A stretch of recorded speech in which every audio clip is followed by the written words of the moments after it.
I woke up as a baby. That sounds crazy, but it's true. In my past life, I was a low-level cultivator named Junkai. I was weak, only at the third stage of chi refining. I snuck into a secret realm to find a rare herb that could change my luck. But two powerful beings started fighting above, and the whole place fell apart. Space itself cracked open. I got pulled into a rift, holding nothing but a small jade token. Then I opened my eyes again, as a newborn. Everything was blurry, but I could tell this wasn't my old world. There were brass pipes on the ceiling with glowing blue lines. Machines clanked outside. Steam hissed everywhere. My new mother held me and called me Little Alan. My new father, covered in coal dust and oil, blessed me from a book with a gear on its spine. My name is Alan Hawk now. I'm the 13th child of the Hawk family, living in the 6th Gear District of Silverglow City. Over the next few months, I figured out as much as I could. This world runs on two things, steam machines and magic. My father fixes steam cores, engines that use not just gears, but also glowing silver patterns. My mother is a low-level magic weaver. The neighbors light fires with rune plates. Guards carry brass devices instead of guns. Airships cross the sky instead of planes. It's a strange mix of technology and spells. When I was 3 months old, I watched my mother stop raindrops in midair and shape them into a tiny bird. It wasn't like the magic I knew before. It felt more like a set of hidden rules being followed, orderly, almost scientific. But what really got my attention was the dream. Every time I fell into deep sleep, my mind would drift into a foggy space. Floating in the middle was that same jade token from my old life. It glowed softly, and behind it I could barely make out the shape of a door.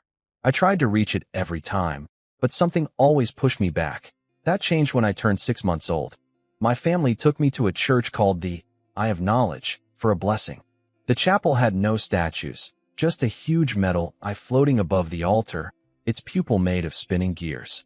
A priest in silver robes touched my forehead with a metal staff. The moment it touched me, I felt something scan my soul. Deep inside, the jade token started shaking hard.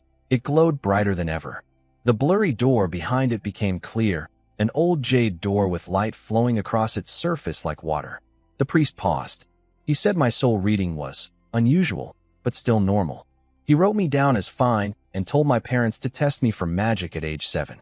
But I knew something had happened. When the staff pulled away, that jade door had cracked open, just barely, thinner than a hair. And through that tiny gap, a strange energy leaked out. It wasn't spiritual energy or magic. It was something older and deeper. With it came a message, origin realm bound. Severely damaged. Repairing. No functions available. First repair complete in 6 years. 6 years. As my mother carried me out into the cold, a steam carriage rumbled by. Factory chimneys filled the sky with dark smoke. This world has its own rules, its own power, its own faith. And hidden deep in my soul, there's a sealed treasure from my old life, slowly waking up. 6 years. That's how long I had to wait. I kept repeating it in my head, even though I was just a baby lying in my mother's arms. But I wasn't going to waste that time. The jade gate deep in my soul was slowly fixing itself. Through the tiny crack, I could feel things, the smell of earth, the sound of water, traces of something ancient. It was faint, but it was real. My baby brain was growing fast, and my old soul was settling into this new body. The biggest change was that my memories from my past life started coming back, not all at once, but in flashes, like puzzle pieces clicking into place. One day, I watched my mother cut an apple with a small knife carved with runes. A blue light flashed along the blade. The cut was perfectly smooth, and the fruit barely turned brown. That tiny moment triggered something deep inside me. I remembered being Zheng Kai, 15 years old, kneeling on a cold stone floor in a weapon workshop. I had spent 3 months gathering materials and 7 sleepless nights forging a sword. Senior brother Zhang, a cultivator far stronger than me, picked it up, called it junk, and threw it into the furnace. I remembered my fingers digging into the cracks of the floor, nails breaking and bleeding. I remembered the cold feeling in my chest, the hunger for power, the desperate need to break free from a world that crushed people like me. That's why I entered the mystic nether secret realm when I heard it was opening. The odds of surviving were terrible, but even a tiny chance was enough for someone with nothing to lose. I started crying without meaning to. My mother picked me up and held me close. I buried my face in her clothes and breathed. The memory wasn't just pictures. It was raw emotion burned into my soul. Shame, anger, a near mad will to survive. After that, I soaked up everything around me like a sponge. I listened to my parents talk at dinner. I caught bits of my older siblings' school stories. I picked up conversations drifting in through the window. Here's what I learned. This world is called Etherland. It has 7 great kingdoms and many smaller city-states. The Phoenix United Kingdom, where I live, is one of the strongest industrial nations. There are 2 main paths of power here. The first is the mechanic path, people who study steam engines, runes, and gears to build and maintain machines. The best ones can even create thinking constructs. The second is the wizard path, people who use magical energy. They might control elements, draw runes, or summon creatures. But you need a natural gift for magic, and that gets tested at age 7. There are other jobs too, church knights, potion masters, alchemists, but they all come down to one thing: knowledge. Knowledge is what matters most in this world. My father isn't rich, but he fills our shelves with books. Rune guides, steam manuals, kingdom laws, plant atlases. He believes reading can change your fate. I couldn't agree more. But I have my own way of learning. Every night, after everyone falls asleep, I let my mind sink deep and reach toward the Jade Gate. The crack is still hair-thin, but the energy coming through it gets clearer every day. It feels like life itself: soil, water, growth. I also found that my mind can touch the crack, not physically, but on a soul level. When I focus hard enough, I feel a pull, like something on the other side is calling me. One night, in my 7th month, I decided to try. I gathered the small bit of spiritual sense I still had from my old life and carefully reached into the crack. The gate shook hard. A flood of images crashed into my mind. I saw a vast, empty void. 2 figures were fighting inside it. One wore blue robes. Every wave of his sleeve made thousands of blue lotuses bloom and die. The other was wrapped in black mist filled with pale eyes. Their battle cracked space itself and destroyed the secret realm. I saw my old self, Zhongkai, falling into a rift, clutching the jade token. The token glowed, wrapped around my soul, and then hit something, like a bubble forming into a world. My eyes snapped open. Steam pipes hummed above me. Factories roared outside. But my heart was pounding, because a clear message had appeared in my mind. The Jade Gate had detected my soul crossing between worlds. It was adjusting itself to work in this new world. The compatibility was about 70%. There had been a problem with time, but it was fixed. And then came the part that changed everything. The time ratio inside the gate's space compared to the outside world was 365 to 1. One day out here meant 1 full year inside. I lay in bed that night, staring at the glowing blue lines on the ceiling, and I smiled. A real smile, the kind that comes when you finally see a way forward. In my old life, I was at the bottom. I had to risk everything just for scraps. But now, I had a cave heaven where time moved 365 times faster than the outside world. Even if it needed 5 more years to fully repair, that didn't scare me. 5 years out here meant almost 2,000 years inside. 2,000 years to learn, to grow, to prepare. Then I cried, for real this time, because my diaper was wet. My mother got up and changed me. My father grumbled about how much energy I had. They had no idea what was going on inside my head. I let my mind sink back toward the Jade Gate. Through the crack, I could now see a little more. There was a patch of dark soil, maybe 10 square meters, with a faint light glowing above it like a tiny sun. Gray mist swirled at the edges, waiting. I sent a thought toward the gate. I need seeds. Any kind. No answer came. But I felt something shift. The crack opened for just a split second, and a tiny breath of energy flowed out, through my soul, and down into my right index finger. The next morning, my mother took me to the market. It was loud and messy. Food smells, coal smoke, shouting vendors, steam cart whistles. As we passed a stall selling dried fruits and seeds, my right hand shot out on its own. I grabbed a burlap sack hanging from the edge. The old woman running the stall laughed and scooped out a handful of mixed seeds for me to play with. Oats, dried beans, some wild seeds, and 3 brown ones with faint spiral patterns on them. The moment I touched those 3 seeds, something deep in my soul hummed. It was soft, like a sleeping giant breathing out. I felt warmth spread from my fingertips. My first plan had begun. I hid those 3 spiral seeds under my crib mattress. It wasn't easy. My baby fingers were clumsy, and I had to dodge my mother's cleaning and diaper changes. But I managed. Those seeds were my hope, my only link to the space where time moved hundreds of times faster. I grew like any normal baby on the outside. I said, Mama and Papa at 8 months.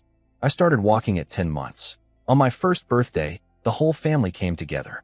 My 5 older siblings brought gifts, a wind-up duck, building blocks, a little jumpsuit with a gear pattern. We sat around the table under the warm glow of a kerosene lamp. My father cut the cake. My mother laughed while playing with my eldest sister's baby. It was a simple, happy family moment. But I knew I wasn't meant for a simple life. My father gave me a small cloth bag as his gift. Inside were coins, brass ones with gears stamped on them, silver ones with open books, and 1 dark gold coin with the Eye of Knowledge on it. My brother Robert explained the system. 100 brass coins made 1 silver, 10 silver made 1 gold. I held the gold coin tight. Pocket money. That was exactly what I needed. From age 1 to 2, I started collecting. Every time my mother took me to the market, I pulled her toward the seed stalls. I pointed at sacks and made excited noises. She thought it was cute. Maybe he wants to be a gardener, she joked.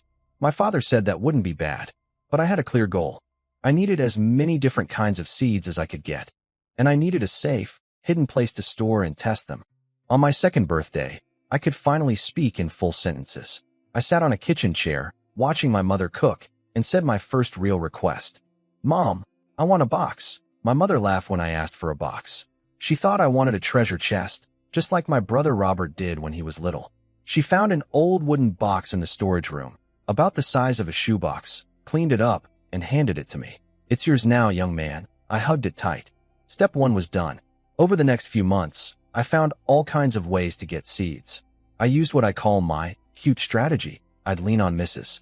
Miller's windowsill and stare at her herbs with big eyes until she gave me a sprig of mint or basil. I made trades too, swapping colorful blocks my siblings gave me for dried seed pods a neighborhood boy found by the river. But the real game started when I began spending my pocket money.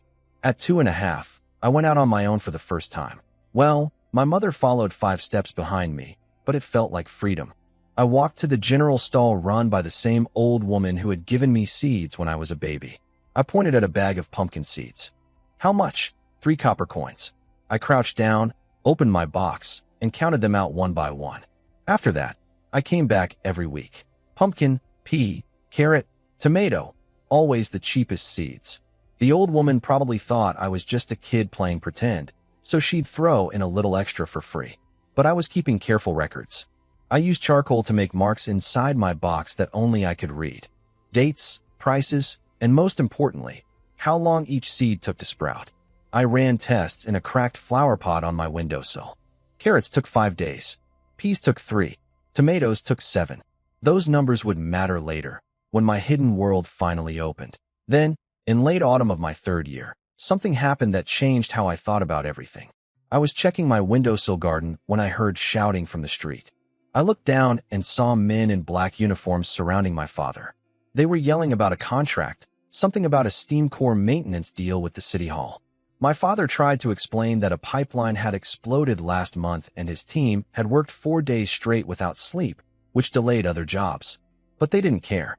They handed my mother a document with a red stamp and left. That night, dinner was silent. Robert gripped his fork until his knuckles went white. My sister Liliana quietly cut her only piece of meat in half and put it on our father's plate. I said, "Dad." He looked up and forced a smile. "It's all right, Alan. Eat your dinner. Dad will handle it." But I saw the red in his eyes. I heard my mother crying softly in the kitchen. Late that night, I sat on my bed with my wooden box. Inside were 17 kinds of seeds I'd collected over 3 years and a small pouch of savings for silver coins and about 20 copper ones. That was roughly a month's pay for a regular worker. For the debt my father owed, it was nothing. But the money wasn't the point.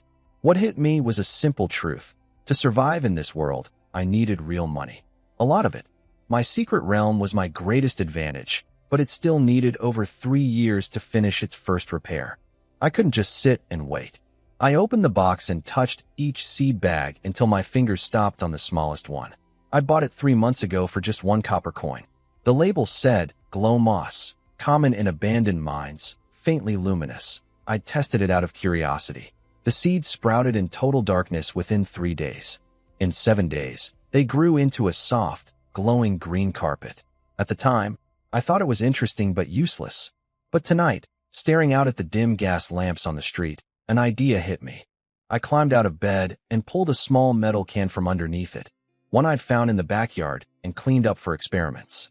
Inside was damp soil from the riverbank, and on top of it grew a thin layer of softly glowing green moss. I stared at it, and my eyes got brighter and brighter. The next morning, I carried my wooden box to my father's workshop. I opened it and showed him my seed packets and 4 silver coins. "For you, Dad, to help pay back what you owe." His hands shook. He knelt down and hugged me hard. "Silly boy, Dad can't take your money. It's not enough anyway." "It's enough," I said. Then I pulled out the metal can with the glow moss inside. When I opened the lid, the soft green light filled the dim workshop. My father's eyes went wide. "Night glow moss. Where did you get this?" "Bought it. 1 copper coin." I could see the idea forming in his head. The moss wasn't rare, but it spread fast in the right conditions. And the city had just announced a project to put cheap, permanent lighting in the sewers and underground tunnels. Steam lamps cost too much. Gas lamps were dangerous. Magic lamps were way over budget. But glow moss? 1 copper coin's worth could cover a huge area. My father grabbed the jar and ran out the door without even changing his clothes. He came home late that night, but the worry was gone from his face. The deputy minister at City Hall had seen the sample and wanted to sign a long-term contract. The advance payment alone would clear our debts and buy new equipment for the workshop.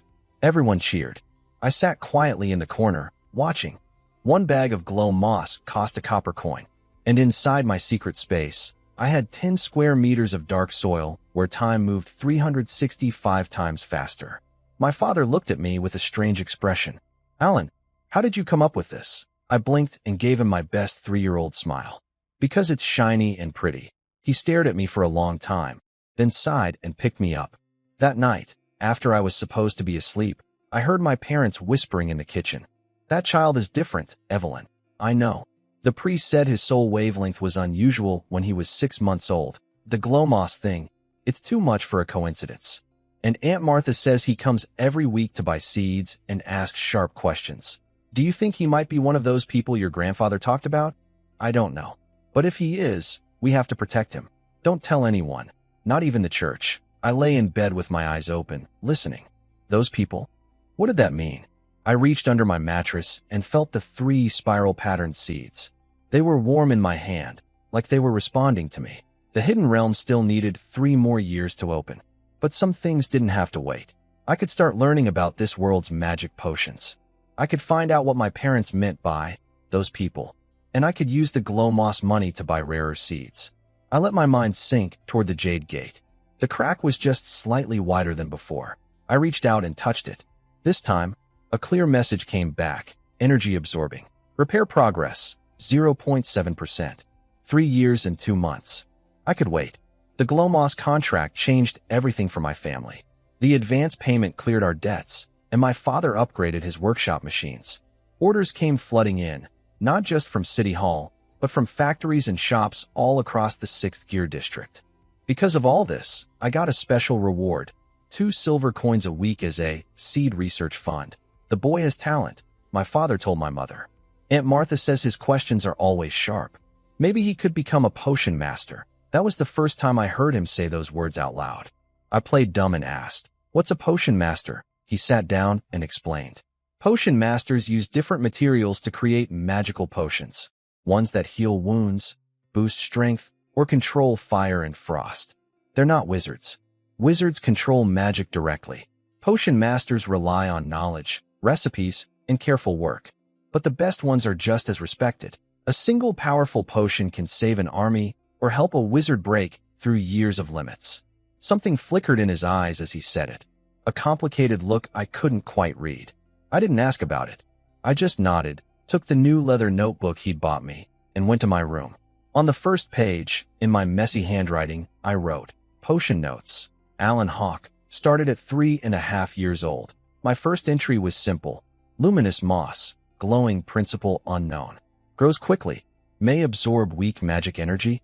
Needs testing. By my 4th birthday, I had collected 32 kinds of seeds. Besides regular vegetables and herbs, I started buying stranger seeds from Aunt Martha's stall. Silver thread grass with lines on its leaves that supposedly absorb moonlight. Flame pepper seeds said to have a connection to fire magic. Calm flowers with a scent that soothes the mind. Her stall always had odd things, even strange colored stones labeled, suspected magic or residue. But 2 silver coins a week wasn't enough. So I found a way to earn my own money. I made glow moss growing boxes, old tin cans with gravel and soil inside, sprinkled with moss bits, watered, and sealed. Poke a few holes in the lid each day, and after a week you'd have a glowing green nightlight that lasted 3 months. I sold them to neighborhood kids for 3 copper coins each. They loved them. In 3 months, I sold over 40 boxes. Combined with what my father gave me, I had 5 silver coins and 17 copper coins hidden in a secret compartment of my wooden box. My seeds were sorted into 3 groups: common, special, and unknown, each with careful notes. But all of that was just preparation. The real moment came during a blizzard in the winter of my 4th year. I was curled up in bed, not from the cold, but because something deep in my soul was shaking, like a heartbeat. Thump, thump, thump. The jade door in my mind was clearer than ever. The crack had grown from a hair's width to the width of a feather. For years for that much progress. I closed my eyes and sank inward. This time was different. The door was breathing. With every pulse, it opened and closed slightly, and each time, a wave of life poured out. It smelled like earth after spring rain, like shade under summer trees, like fruit splitting open when it's perfectly ripe. The numbers ticked up in my mind. 99.1%. 99.2%. I waited. At midnight, during the worst of the storm, one final beat shook my entire soul. The jade door opened wide, or at least, the crack widened enough for my mind to pass through. There was no blinding flash, just a gentle pull that drew my awareness inside. And I saw it. A patch of pure black soil, about 10 square meters. It was dark as night, but faintly glowing, full of life. Gray mist rolled around the edges, sealing off this tiny world. Above the soil floated a glowing sphere the size of a fist, giving off soft, warm light, just enough to fill the space. My mind drifted over the land, and then I felt it. Time. Tiny ripples flowed across the soil, moving incredibly fast. Without the sharp senses I'd trained in my past life, I never would have noticed them. But I did. I tested it. I imagined a seed dropping into the soil. It sprouted, grew, bloomed, bore fruit, withered, and returned to the earth, all in about 3 seconds. I imagined glow moss spreading from a spore to a full green carpet. 2 seconds. 365 times faster. 1 day outside, 1 year in here. Seeing it happen right before me was completely different from just knowing the number. Watching an entire life cycle rush by in seconds took my breath away. I spent a long time just floating over the land, taking it all in. Then I started examining everything carefully. The soil was real, soft, rich, full of minerals. The light sphere was real too. Its glow carried a strange energy, similar to the magic in this world, but purer, more basic. The mist wall at the edges was solid. My mind couldn't pass through it. Beyond it was just emptiness, space that hadn't formed yet. But there was a problem. I couldn't bring anything inside, not physical objects. My body was still lying in bed. But even seeds I imagined in my mind wouldn't stay. They'd go through their whole life cycle and then vanish, leaving nothing behind. I needed real seeds. I had to find a way to move them from the outside world into this space. But how? I pulled my awareness back to the Jade Gate and studied it. On one side was this inner world. On the other was reality. And connecting them was my soul. I looked at my own consciousness. A faint, see-through shape made of countless tiny points of light. That was the core of me. My spirit, my awareness, my memories, all gathered into one form. My soul was the bridge. Now I just had to figure out how to use it. I looked at my soul's outline and noticed something on my right hand. A faint green glow, barely visible. It was the energy from those 3 spiral-patterned seeds I'd kept under my mattress for 4 years.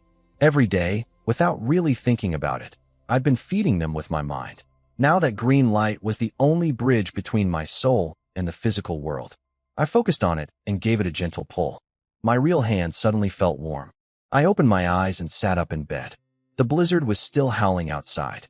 I opened my right palm, and there it was. One of the 3 spiral seeds. But there was one more step. I closed my eyes again and reached into the inner world. Using the green energy as a bridge, I focused everything I had on imagining the seed crossing over. The real seed didn't vanish from my hand, but inside the hidden realm, an identical seed appeared in midair and dropped into the dark soil. I held my breath and waited. 1 second, 2, 3, nothing. Then the soil bulged. A tiny green sprout broke through. It grew fast, branches, leaves, a thickening trunk.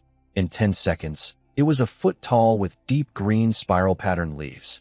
In 30 seconds, it reached my waist and started forming buds.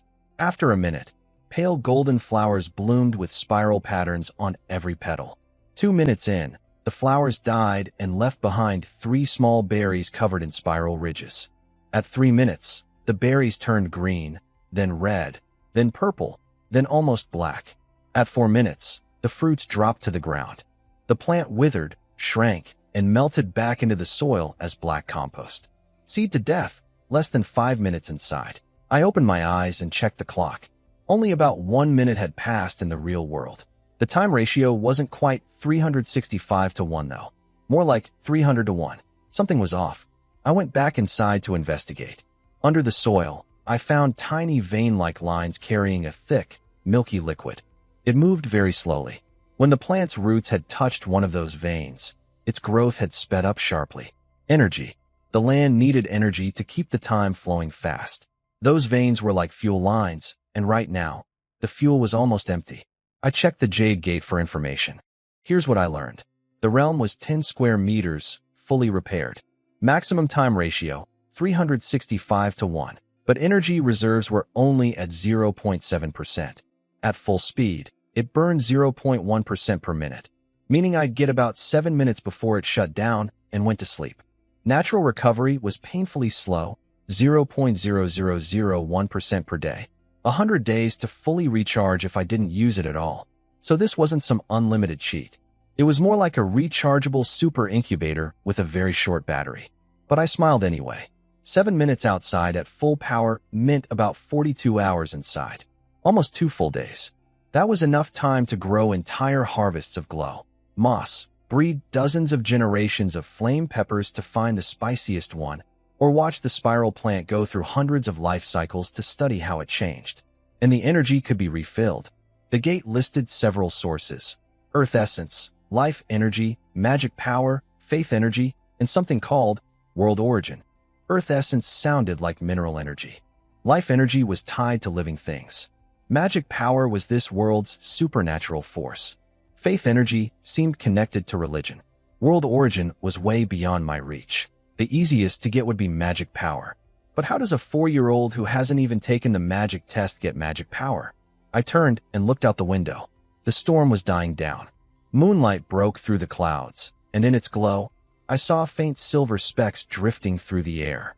Lunar magic power. I stared at them for a long time, then closed my eyes and tried to catch them.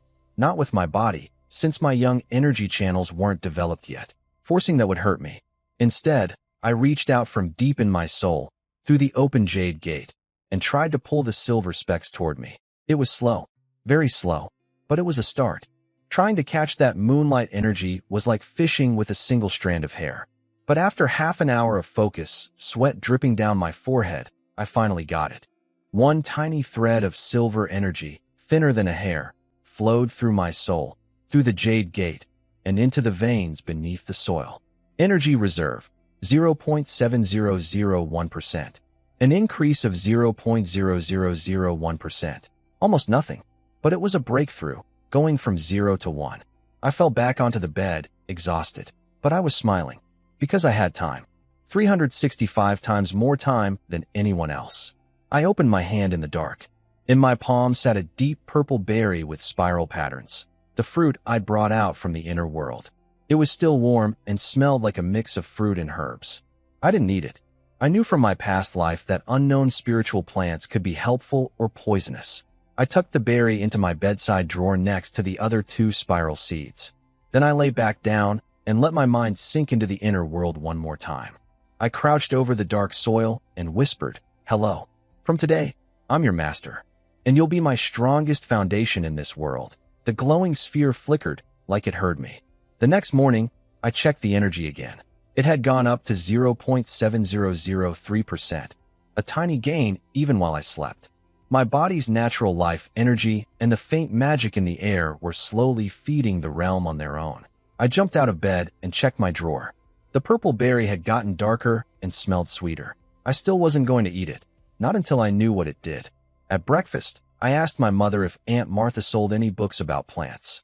She said there might be an old copy of something called The Common Plants of Phoenix, but warned me it would be expensive and written for adults. I can learn, I told her. She smiled and ruffled my hair. After eating, I grabbed my wooden box and headed to the market. Inside were all my savings, 5 silver coins, 17 copper coins, and my leather notebook with notes on 32 different plants. Aunt Martha's stall was quiet that morning. She sat in her wicker chair, sorting rusty gears. When I ran up, she smiled her toothless smile and offered me some new silverleaf mint seeds. But I had something else in mind. I opened my notebook to a page where I'd drawn the spiral-patterned plant from memory the night before. The drawing was rough. I was 4 years old, after all, but the details were clear. Dark green leaves with spiral patterns, pale golden flowers, deep purple berries. Grandma Martha, have you ever seen this plant? She put on her glasses and leaned close. Her face changed. These leaves, these patterns. She looked up at me sharply. Where did you see this? I prepared my answer. In a dream. There was black soil, and the plant grew really fast, bloomed, made fruit, and died. Her breathing got faster. She stared at me with her cloudy eyes in a way that made me uncomfortable. Then she caught herself and shook her head. It's nothing, dear. Just reminded me of something old. I haven't seen this plant before. But if you're interested in rare plants, there's a shop on Old Oak Street, the 7th one. A grumpy old man named Grove runs it. People call him Old Grove. He collects all kinds of strange plants. He might know something. She leaned in closer. But be careful, child. Old Grove isn't friendly, and the things he keeps are expensive and dangerous. Don't go without an adult. I nodded politely, but in my head, I was already memorizing every word she said. I asked Aunt Martha if she had any plant books with pictures. She dug around under her stall and pulled out a dusty old hardcover, illustrated guide to common magical plants of the Phoenix Kingdom, 3rd edition. It was over 10 years old, but it had color illustrations. She wanted 30 copper coins for it. I didn't hesitate. I counted out every coin and placed them on the stall one by one. Holding that heavy book, my heart beat faster. Knowledge matters in every world. Instead of heading home, I took a detour to the public library, a 2-story brick building with a sign showing a gear crossed with a book. The librarian, a tall, skinny guy with glasses, looked surprised when a 4-year-old walked in carrying a book almost half his size. This isn't a playground, kid. I want to borrow a book, I said. He laughed. Can you even read? I walked to the nearest table, stood on tiptoe, opened my plant book, and read the title page out loud. His smile disappeared.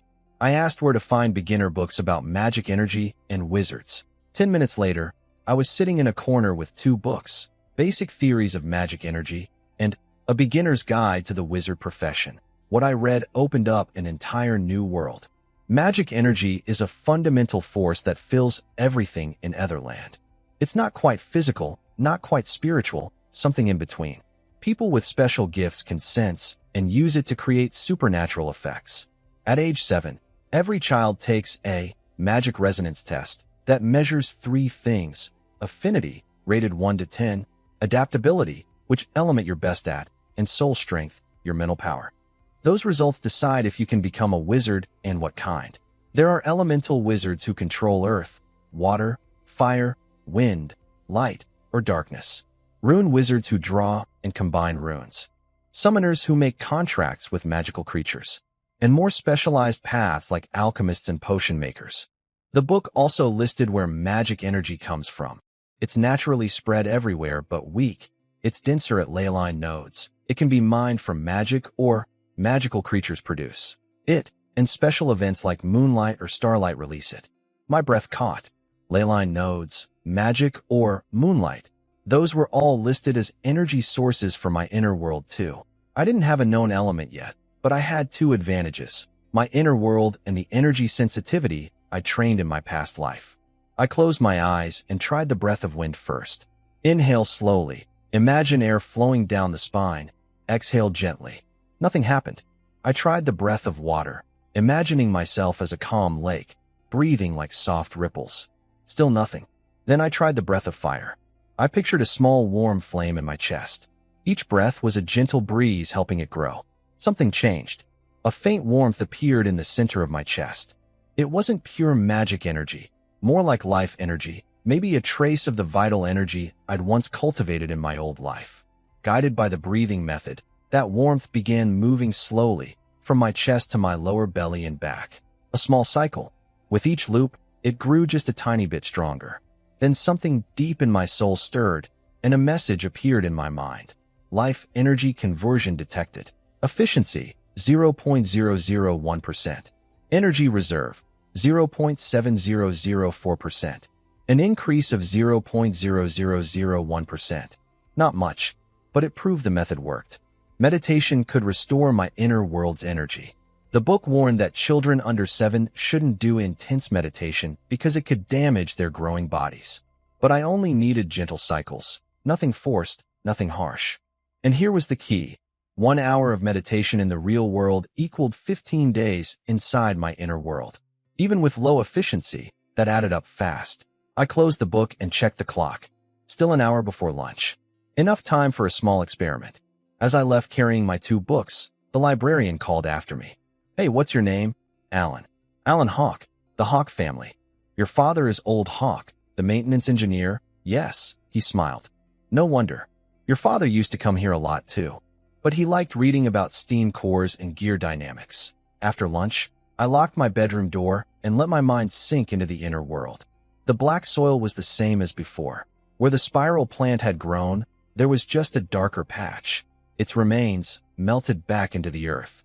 I focused and dug a tiny hole with my thoughts. Then I took some glow moss spores I'd scraped from a culture box in the real world and guided them through the link between my soul and the inner world. They dropped into the hole. I covered them with soil. "Grow at full speed," I commanded. The veins under the soil lit up. The light sphere brightened. Green dots appeared on the surface and spread fast. 10 centimeters in 1 second. A thin carpet in 3 seconds. A faint glow in 10. And after a minute, the moss was bright enough to light up a corner of the whole land. I stopped the energy flow and did the math. 1 minute at full power cost about 0.01% of my energy. With 0.7% in reserve, I could run full speed for about 70 minutes total. But I wasn't going to burn through it all at once. Only 1 minute had passed in the real world. I confirmed 2 important things. First, I could control the time speed. When I wanted it faster, it adjusted. This run was about 50 times normal, not the full 365. Second, the faster the time, the more energy it used. At lunch, I casually asked my mother about the bauhinia tree in our backyard. She said it usually bloomed in mid-April, and it was only early March. Too soon. After eating, I slipped outside with a small shovel. Our backyard was tiny, about 10 square meters. In the corner stood an old bauhinia tree with a trunk as thick as a bowl. Its branches were bare except for a few tiny buds. I dug a shallow hole near the roots and sprinkled in some of the decomposed soil from the spiral plant, the humus it left behind after dying in the inner world. I covered it up and stepped back. What would soil from the inner world do to a real plant? I had no idea, but I wanted to find out. That night, I ran my second experiment. I planted a flame pepper seed inside the inner world, set the speed to 10 times, and watched.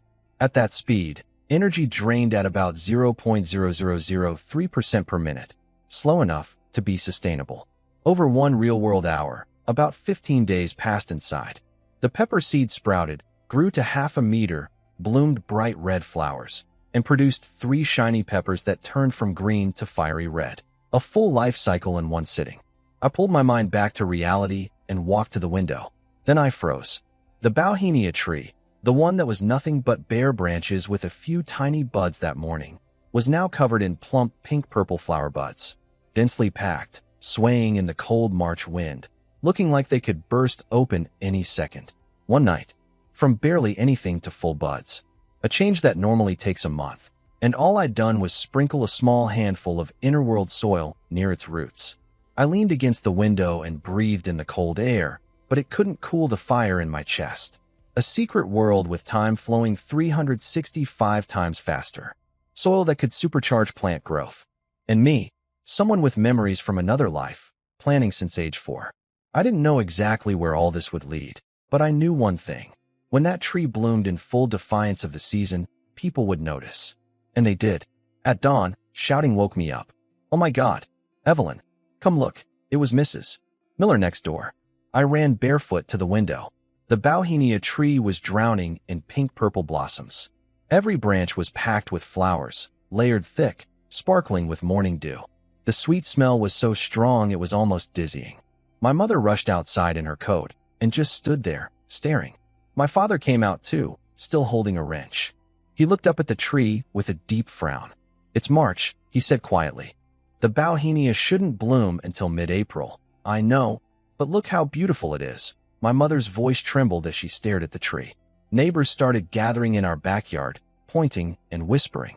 In a world with magic, out-of-season blooming isn't impossible. Powerful nature wizards can do it. But for an ordinary maintenance worker's backyard, that was strange. Breakfast was dead quiet. My mother was so nervous, she almost spilled her milk twice. My father stared at his plate like it held a blueprint. Then he looked straight at me. "Alan, did you do anything to that tree yesterday?" I tilted my head the way a 4-year-old would. "I played in the backyard and dug in the dirt. Grandma Martha said plants like loose soil, so I loosened it around the roots." Half true. I did dig. I just left out the part about what I buried. My father studied my face for a few seconds, then nodded. "Don't touch the backyard plants without asking. Some plants are sensitive. I could tell my parents were suspicious, but they weren't going to push. Not yet." After breakfast, my mother surprised me. "Instead of letting me visit Aunt Martha," she said, "I'm taking you somewhere. To see someone who can teach you about plants." We walked past the 6th Gear District into the 7th, closer to the city center. Buildings got taller. Steam pipes crowded the walls. Huge chimneys rose everywhere. We stopped in front of a 3-story stone building covered in metal vines with brass leaves. The sign read, "Grove Alchemy Supplies." Below it, in small text, also offering potion advice and rare plant buying. My heart jumped. Grove. The grumpy old man Aunt Martha had warned me about. My mother pushed open the heavy oak door. A copper bell jingled. Inside, the air smelled of herbs, chemicals, and something sweet and strange. Shelves reached the ceiling, filled with jars of colored liquids, dried plants, glowing crystals, and things I couldn't even name. Behind the counter, an old man in a greasy leather apron was grinding red powder. Without looking up, he said in a rough voice, "Buy what you need. Prices on the shelves. No bargaining, no returns, no stupid questions. Mr. Grove," my mother said carefully. He looked up. He was at least 70, with deep wrinkles and sharp eagle-like eyes buried in their sockets. He came around the counter, limping slightly, like his left leg had been hurt, and bent down to look right into my eyes. "Soul wavelength 7.2, magical energy affinity unknown, mental strength." He squinted. Interesting. My stomach tightened. Could this old man actually read my soul? He straightened up before I could say anything. "No need to explain. Your husband came to see me last night about the bauhinia tree. He mentioned your son has a talent for plants." My mother relaxed a little and started telling him about my seed collecting, my notes, even how I'd used glow moss to help the family. "Yes, I heard about that." Grove cut her off. He lit a hand-rolled cigarette, and the smoke twisted into the shape of a butterfly before fading. The City Hall people thought glow moss lighting was clever, but that stuff spreads too fast. Give it 3 months and it'll clog every sewer. I felt a knot in my gut. I hadn't thought of that. "But that's their problem," he said. "You brought the boy here to see if I can spot something in him." My mother nodded. "His father thought maybe you could give him some guidance." Grove didn't answer right away. He walked to a shelf and took down a glass jar with a few shriveled, almost black berries inside. He held it in front of me. "Do you know what these are?" I looked closely. Tiny bumps on the surface. Dark red, nearly black. 3 withered sepals at the stem. "Bloodthorn berries," I said. "They grow in areas polluted with magic energy. The fruit has faint blood magic and is used in low-level healing potions. But fresh ones are toxic. They have to be dried for at least 3 months before use." Grove raised an eyebrow.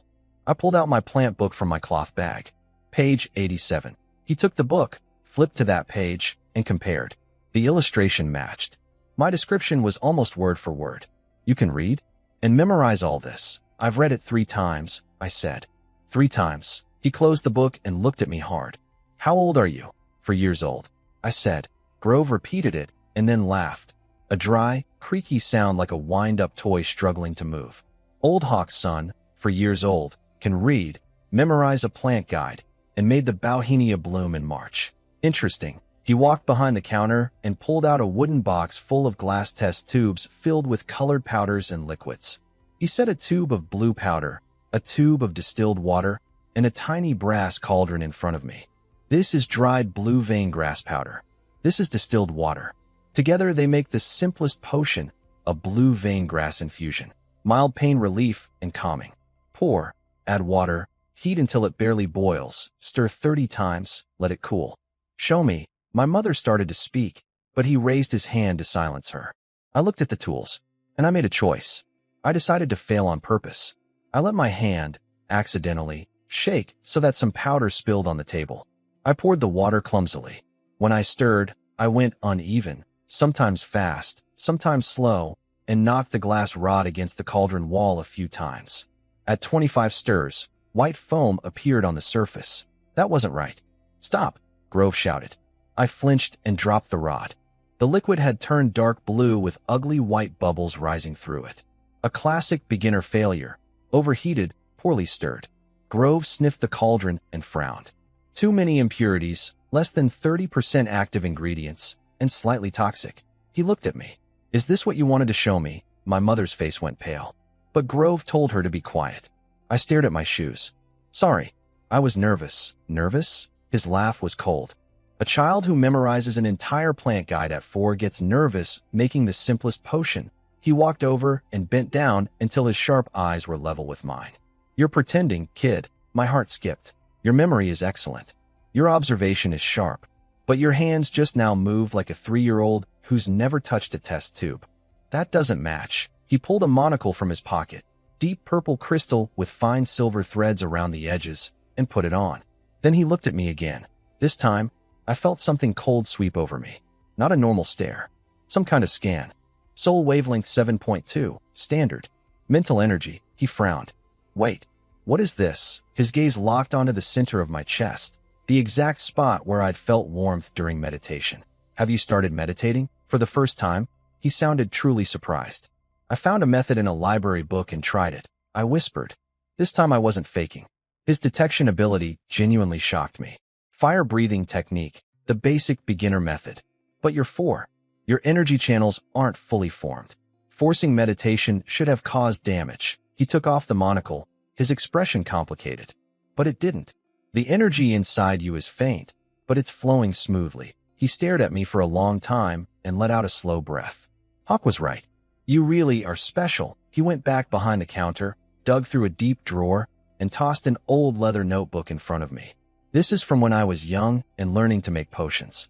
12 basic formulas: grinding, extracting, mixing, heating, cooling, filtering, all with detailed steps and common mistakes. My eyes lit up. But, he added, I don't take students. Especially not 4-year-olds. Potion making isn't a game. One mistake can poison you, blind you, or kill you. Then why give me the notebook? Because I can tell that even if I didn't, you'd figure it out yourself. He lit another cigarette. Better you have proper guidance than stumble around and get hurt. But the rule is, theory only. No real practice until you're 7, and only with an adult wizard watching.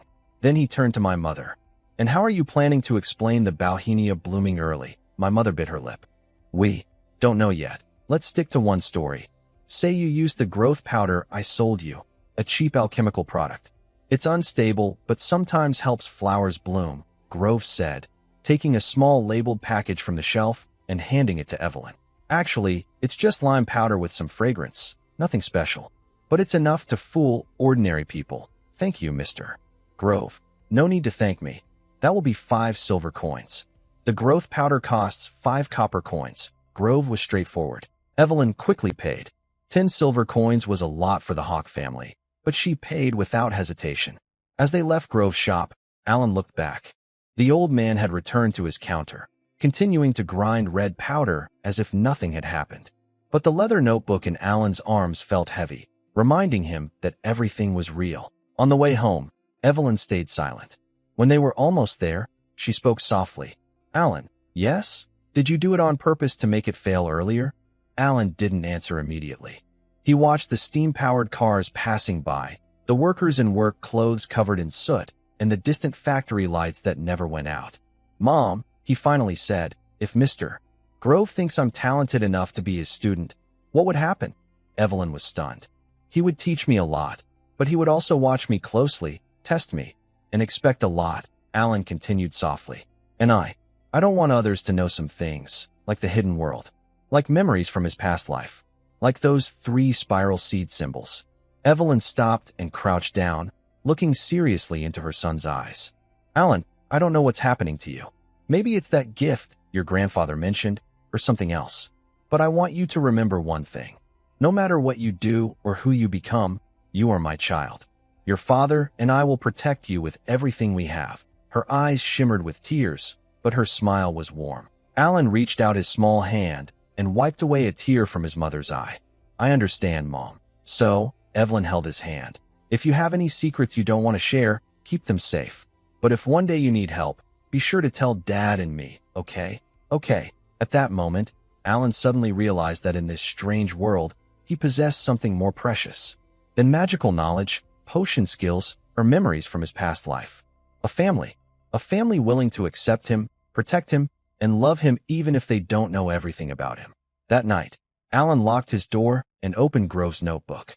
The first page had neat handwriting. The way of potion making starts with a strong foundation. If the foundation is weak, everything will shake. Remember, you're not just mixing liquids. You're guiding magical energy, balancing the potion's properties, and creating miracles. Apprentice Grove, autumn year 945 of the steam calendar. Alan turned the pages one by one. Most of the 12 basic potions listed in the notes he had seen in illustrations before, but this was the first time he saw complete recipes and procedures. Calmness Potion, a basic calming potion used to ease anxiety and help sleep. Ingredients: 3 grams of tranquil flower petals, 2 grams of silver thread grass leaves, 50 milliliters of distilled water. Hemostatic Ointment, a basic remedy for external injuries that speeds up small wound healing. Ingredients: 5 grams of marigold powder, 10 milliliters of spider silk grass juice, 20 grams of Vaseline base. Basic Healing Potion, treats minor internal injuries and restores stamina. Ingredients: 2 grams of blood thorn fruit powder, 5 milliliters of moonlight moss extract, 30 milliliters of pure water, 5 milliliters of honey, for flavor and stabilizing. Each potion had detailed steps, precautions, and even hand-drawn diagrams by Grove, grinding strength, heating temperature curves, stirring directions, and speeds.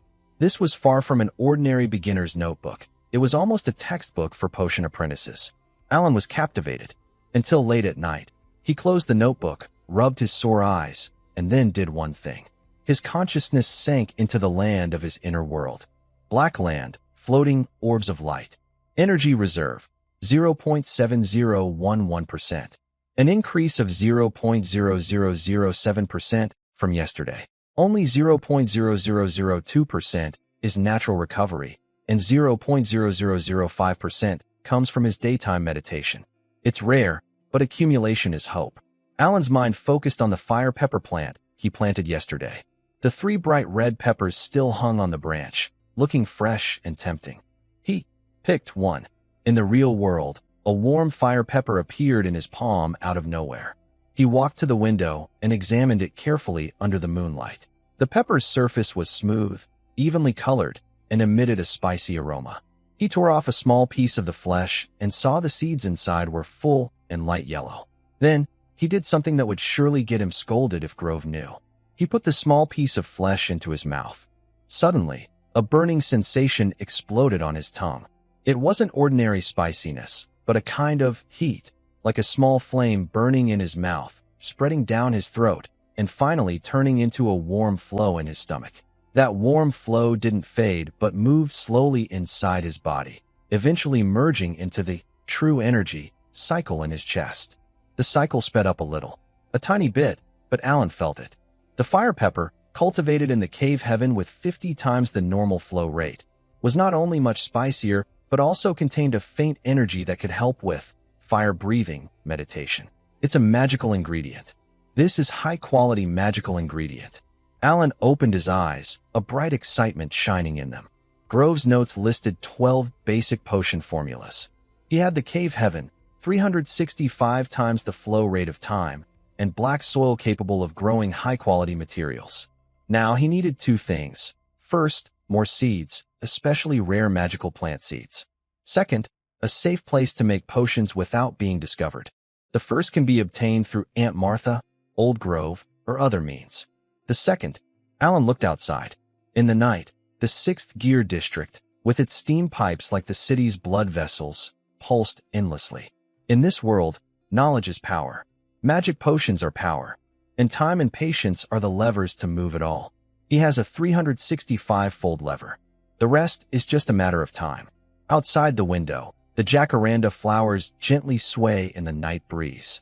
The full tree blooms shimmer with a silvery purple glow under the moonlight, looking almost unreal. Groff's notes became the main focus of Alan's life for the next 3 months. He acted like a real scholar, sorting the 12 basic formulas in the notes into categories. For each potion, he made a study card that listed the ingredients, steps, key points, and common mistakes. He kept these cards in a hidden compartment of a wooden box and only took them out late at night after locking his door to study. At the same time, he started to expand his seed collection. From Aunt Martha, he bought several kinds of basic magical plant seeds mentioned in the notes. Moonlight moss, related to glow moss, but only grows by absorbing moonlight. Dried and ground into powder, it is used as a stabilizer in many calming medicines. Price: 2 silver coins per small bag of spores. Marigold, a common medicinal plant. Dried petals can be used to make a hemostatic ointment. However, Martha's marigold seeds are marked as 3-year-old stock, uncertain germination. Price: 1 silver coin per small bag. Spider silk grass, a vine-like plant with sticky sap like spider silk, used as an adhesive in hemostatic ointments. Its seeds are gray-white with a fine web-like pattern on the surface. Price: 3 silver coins for 5 seeds. Alan spent all his savings, 5 silver coins and 17 copper coins, to buy 3 small bags of seeds. But he didn't plant them immediately in the cave. Groff's notes emphasize from the start, handling potion ingredients begins with selecting and cultivating seeds. Impure seeds and unhealthy plants will never produce qualified potions. So Alan first conducted tests in the real world. He added 3 broken flower pots to his windowsill and planted moonlight moss, marigold, and spider silk grass. He recorded their growth daily, measuring leaf size, color changes, and, most importantly, detecting their faint magical energy fluctuations. At night, moonlight moss absorbed moonlight, causing its leaves to glow faintly silver. During the hottest noon sunlight, marigold petals slightly curled, and the magical energy in the center increased a little. As the spider silk grass vines grew, they secreted a sticky sap that quickly solidified in the air into fine, silk-like fibers. Alan carefully recorded all these observations. He faintly sensed that the growth pattern of the enchanted plants was closely related to the magical energy environment. This was similar to the spiritual herbs in his previous cultivation world, but the process seemed more regulated. After 3 months, Alan was 4.5 years old. The experimental plants on the windowsill had all reached maturity. The moonlight moss covered the entire flower pot, shining like a small silver carpet at night. The marigolds bloomed with 3 yellow flowers, their petals thick. Spider silk grass climbed all over the stems, with fine silk hanging from the vines. Alan collected small samples from each plant, a tiny handful of spores from the moonlight moss, a petal from the marigold, and a small piece of vine from the spider silk grass.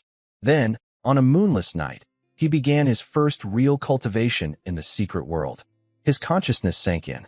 Black soil, floating light sphere. Energy reserve, 0.7128%. 3 months of natural recovery and intermittent meditation increased the energy reserve by 0.0117%. Not much, but enough for a few small experiments. Alan first chose the moonlight moss.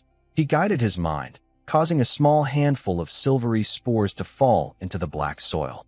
Grow 30 times the normal speed. Goal: complete one life cycle. Energy started to flow. The faint white veins deep in the soil lit up with a soft glow. Inside the secret world, the spores landed, sprouted, mycelium spread, forming moss colonies, maturing, producing new spores, withering, and blending back into the soil. The whole process, in Alan's perception, was like watching a documentary sped up hundreds of times. Life cycled rapidly, and the light sphere of the secret world seemed to simulate moonlight. When the moss matured, the spectrum of the light sphere shifted slightly toward a cool silver. Real time, 3 minutes.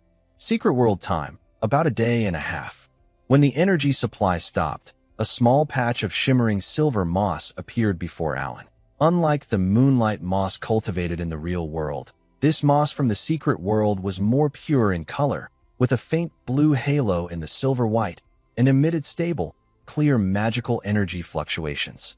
Alan collected a small handful. His consciousness returned to the real world, and in his palm was a moist, cool, silver-white moss.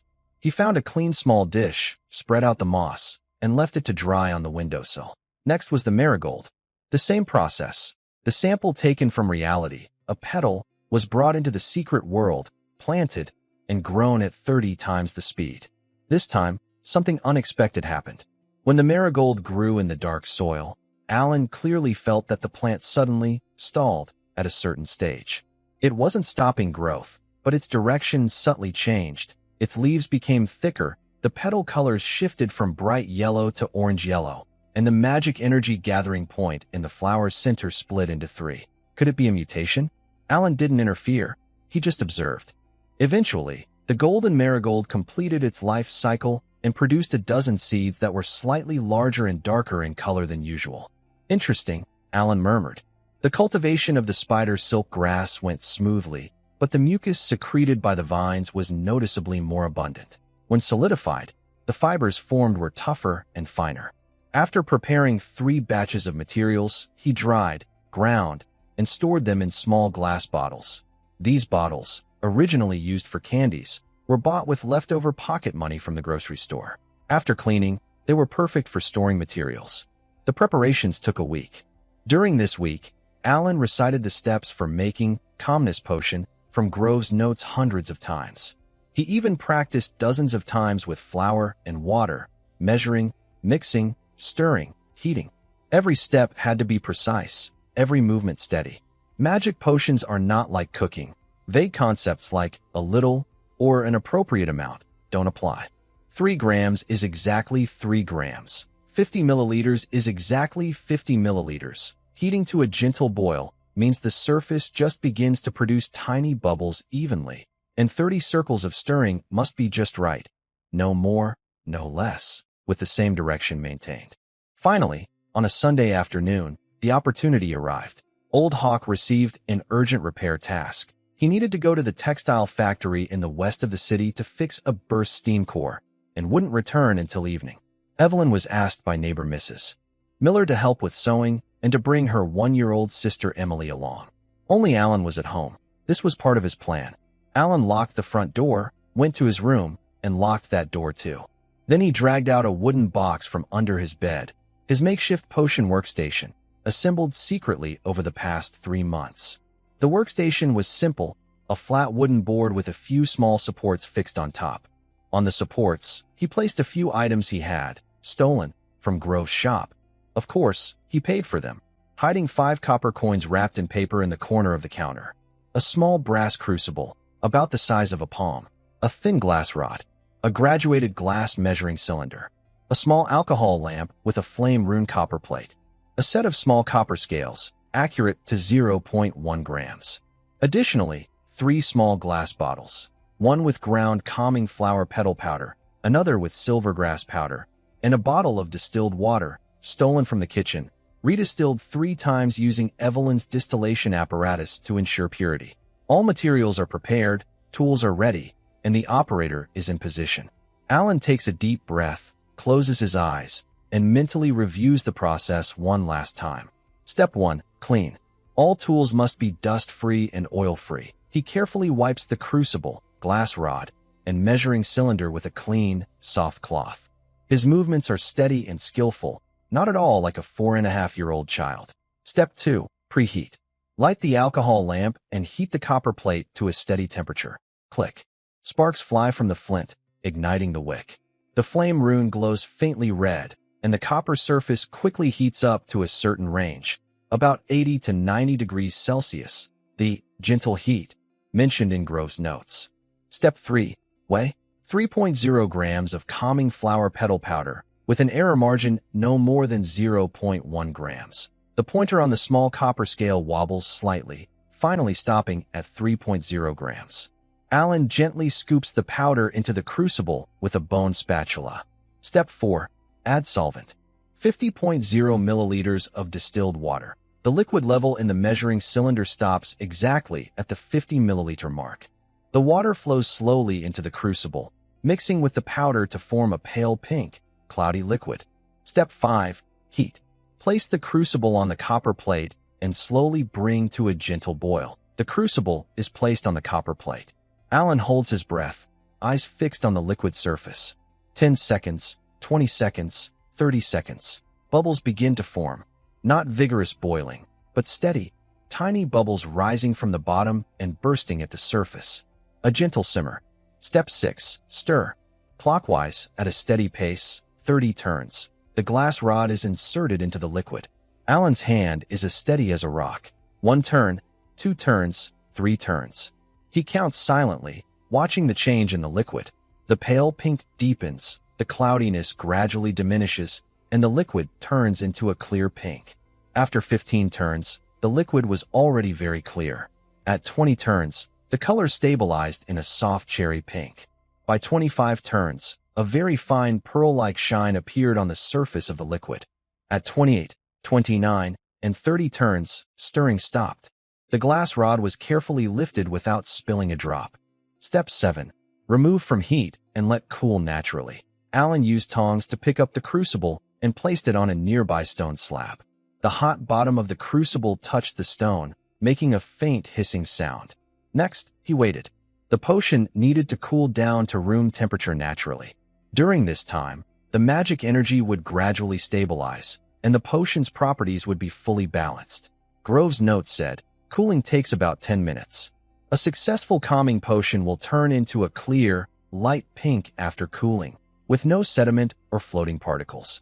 The surface will have a faint rainbow shimmer, and the scent will be sweet and fresh, like a garden after rain. Alan stared at the crucible. The liquid slowly stopped bubbling, and its color continued to fade. It changed from cherry pink to light pink, then almost transparent with a hint of pink. The pearl-like shine on the surface didn't disappear. It became even more delicate, as if the liquid itself was glowing. After 8 minutes, the liquid was completely clear. At 10 minutes, Alan leaned in, gently fanning the air and smelling the aroma.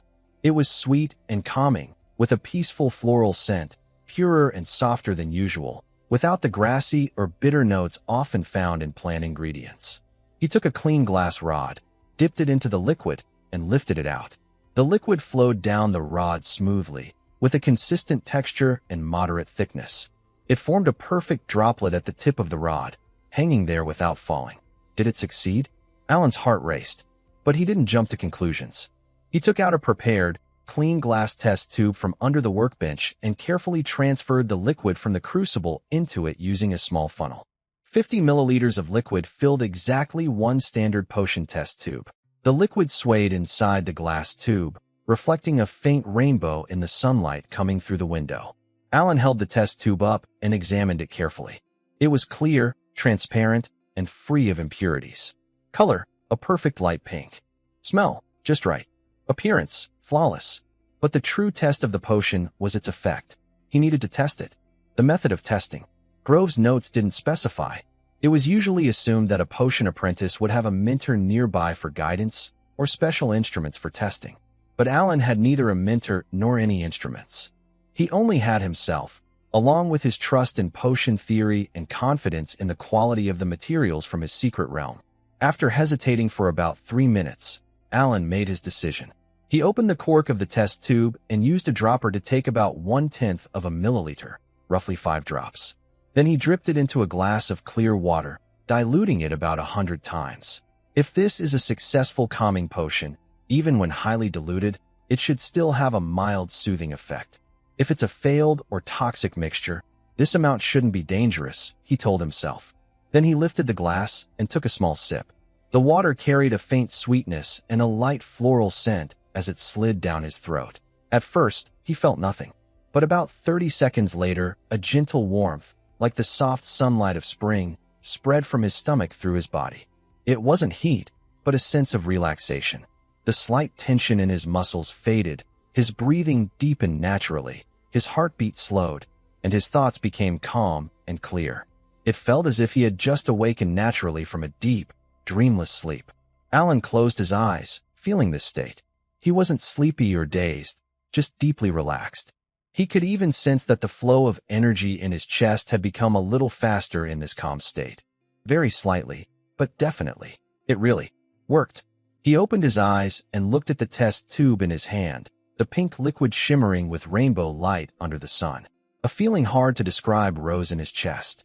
It wasn't joy or excitement, but something deeper, almost a sense of awe. For the first time in the 4.5 years since he came to this world, he had created something extraordinary entirely through his own knowledge, preparation, and effort, not by relying on the secret realm's acceleration, nor by using tricks from his past life, but by truly understanding this world's rules and using them to create value. Potioncraft. This was the power of potioncraft. Alan carefully sealed the test tube, attached a label, and wrote, "Calming Potion, Beginner, No. 1, along with today's date." Then, he sat at the workbench and began writing the experiment record. First potion brewing experiment date. Steam calendar year 982, June 15th, 2:17 p.m. to 2:42 p.m. Potion. Calmness elixir. Basic calming type. Materials. Cultivated from the hidden realm. Calm flower, silver thread grass. Operator. Alan Hawk process record. Followed standard procedure, no abnormalities.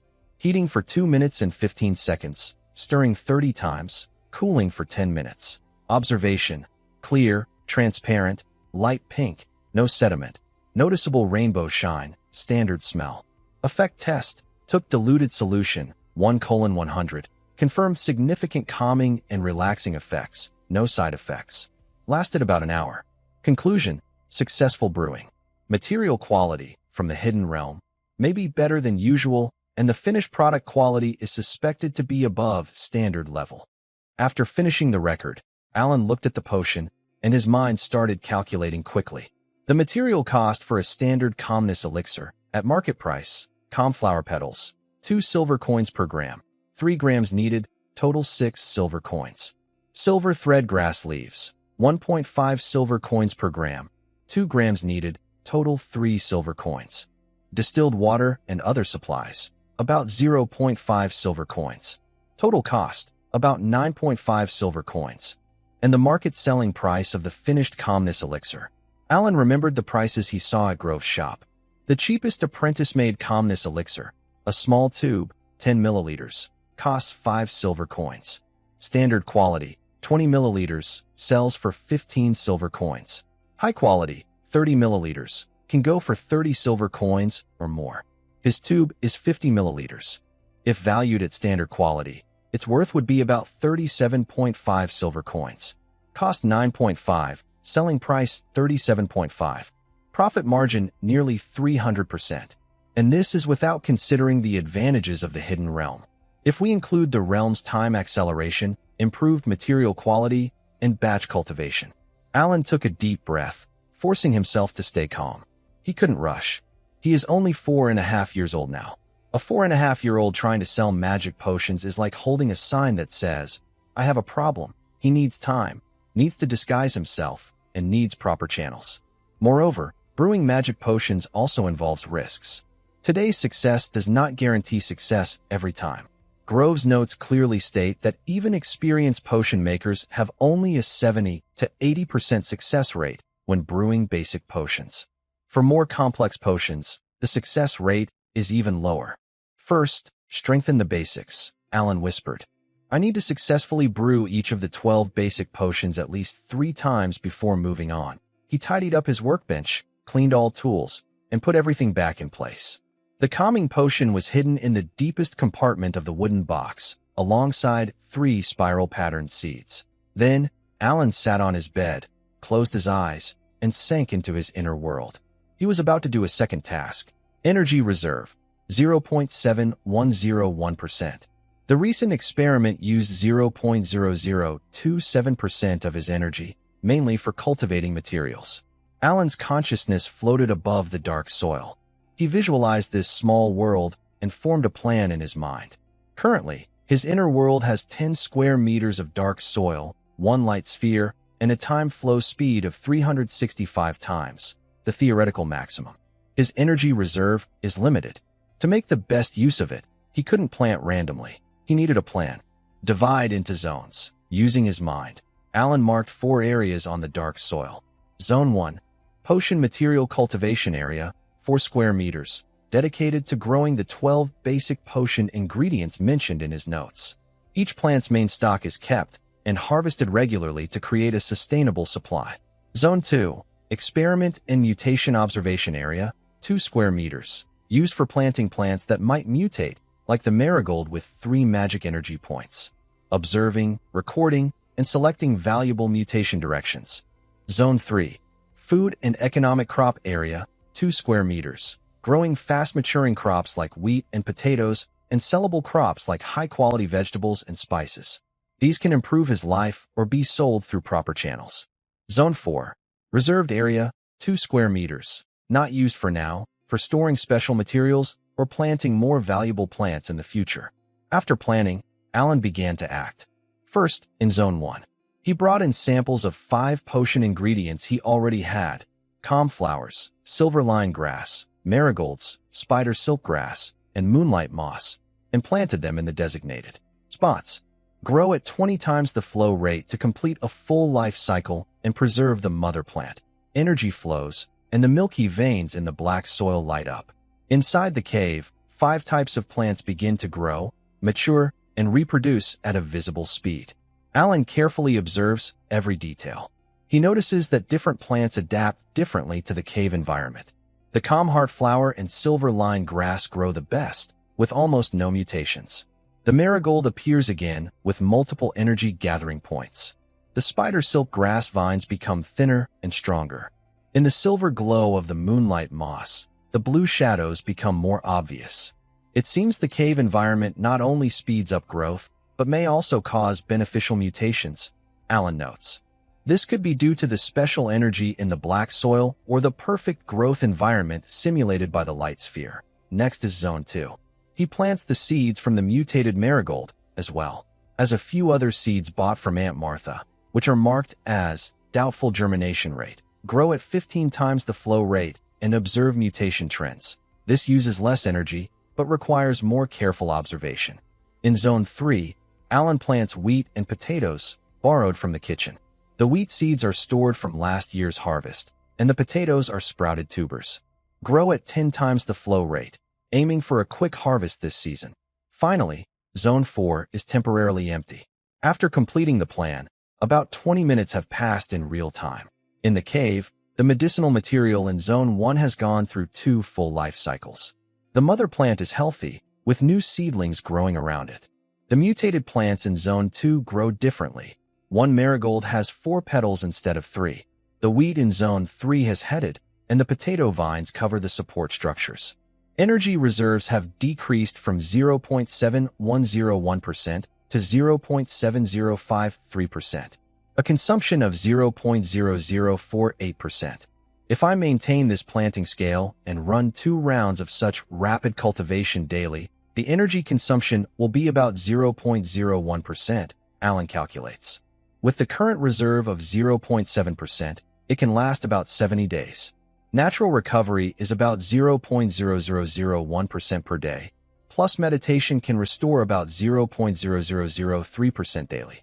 Income and expenditure are barely balanced, with a slight surplus. But this depends on not increasing the acceleration rate or expanding the planting scale. More sources of energy are still needed, Alan concluded. He withdrew from the secret realm and opened his eyes in the real world. Outside the window, it was almost evening.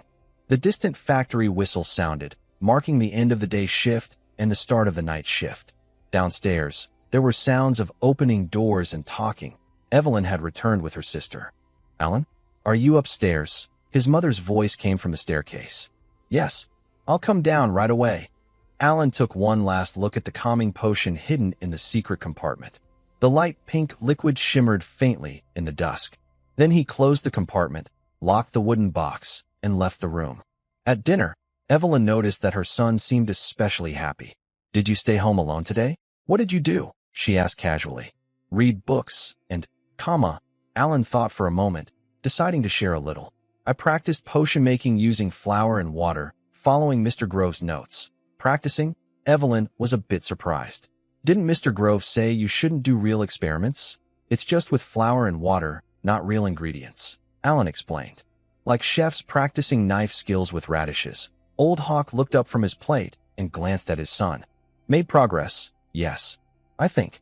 I understand better the action of stirring 30 times, Alan said seriously. "It's not just stirring randomly, but keeping a steady force, speed, and direction. Like the piston in a steam engine. Each movement has to be precise." Old Hawk nodded, a hint of approval in his eyes. "Any craft is the same. I work on steam cores, and even tightening screws requires care. Loosen too much, and it leaks. Tighten too much, and it slips.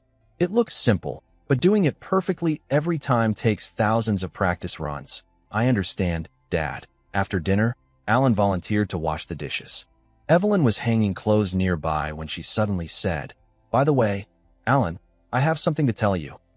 Next month, on your 5th birthday, your dad and I have talked. We want to take you to the Temple of Knowledge." Alan's hand paused. The Temple of Knowledge is an institution established by the Eye of Knowledge Church in every city. It's responsible for education, testing, and, most importantly, the resonance test for magical energy when children turn 7. "Go there." "For what?" "To take a preliminary test." Evelyn dried her hands, walked over, and crouched in front of Alan. "It's not the official magic test. That can only be done at 7. This one is more like a talent assessment. The church offers it. It's expensive, but it helps parents learn early where their child's talents might lie, whether in mechanics, alchemy, runes, or other fields." Her voice softened. "Your father and I have thought about this for a long time. You're a very special child, and we don't know how to guide you. Maybe the priest can give us some advice." Alan was silent for a few seconds, then asked, "How much does it cost?" 5 gold coins, Evelyn said. "But we can afford it now." 5 gold coins, about 500 silver coins, the income of an ordinary worker for a whole year. "What if the result isn't good?" Alan asked. "That doesn't matter." Evelyn smiled and gently ruffled his hair. "The test is just to help us understand you better, not to pressure you. No matter what the result is, you'll always be our child." Alan nodded, but his mind was already racing. What exactly could the church's test detect? Soul wavelength. Grove had already checked that. 7.2. Perfectly normal. Magic affinity? He hadn't started training yet, so it might be very low or even 0. Mental strength? That could be tricky. With 2 lifetimes of memories, his mind was likely far stronger than other children's. But could he hide it? And most importantly, the inner realm. Could the church's methods discover the Jade Gate deep within his soul? The unknown always carried risk. But Alan also knew that in this world, avoiding the church completely was impossible. The Church of the Eye of Knowledge influenced every part of society, from birth ceremonies to education, from job certification to marriage contracts.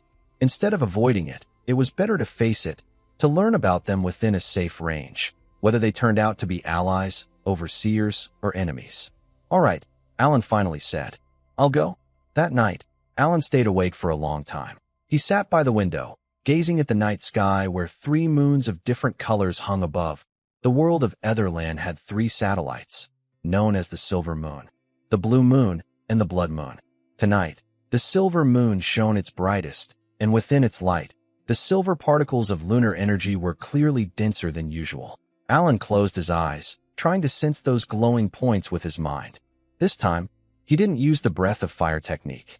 Instead, he tried a method of his own creation, using the flow of energy in his chest as a pump and his consciousness as a net to draw and guide the power within the moonlight. At first, it was difficult. The silver particles were like playful drops of mercury, always slipping through the gaps in his mental net. But slowly, Alan found the rhythm. It wasn't about grabbing, but about guiding. He imagined himself as a magnet, and the moonlight's energy as iron filings. A magnet doesn't need to chase the filings. It simply exists, and they are naturally drawn to it. The energy in his chest suddenly quickened. A stream of silver power, clearer and stronger than ever before, followed his consciousness into his body, joined the inner flow, and then half of it was absorbed by the Jade Gate. Energy source detected, lunar energy, pure, absorbing. Conversion efficiency, 0.5%, current energy reserve, 0.7058%, an increase of 0.0005% in one attempt. Though the total amount was still small, the efficiency had improved fivefold. Alan opened his eyes, excitement shining within them. It worked. Moonlight was an efficient source of energy for his inner world.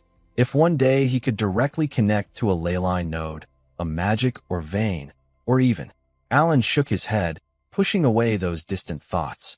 Step by step. For now, he had a successful calming potion, a planned inner-world farm, Grove's notes, and the support of his family. And in 1 month, a church test that could change everything. He needed to prepare. In this month, he would improve himself as much as possible, while also studying how to show a reasonable level of talent during the test. He had to be good enough to earn attention and resources, but not so exceptional that he attracted danger. That balance had to be carefully maintained. Alan lay back on his bed and closed his eyes. In the depths of his mind, the Jade Gate floated quietly. Beyond it, within his inner world, plants were growing, spreading, and renewing themselves at 20 times the speed of the outside world. In the real world, the night is deepening.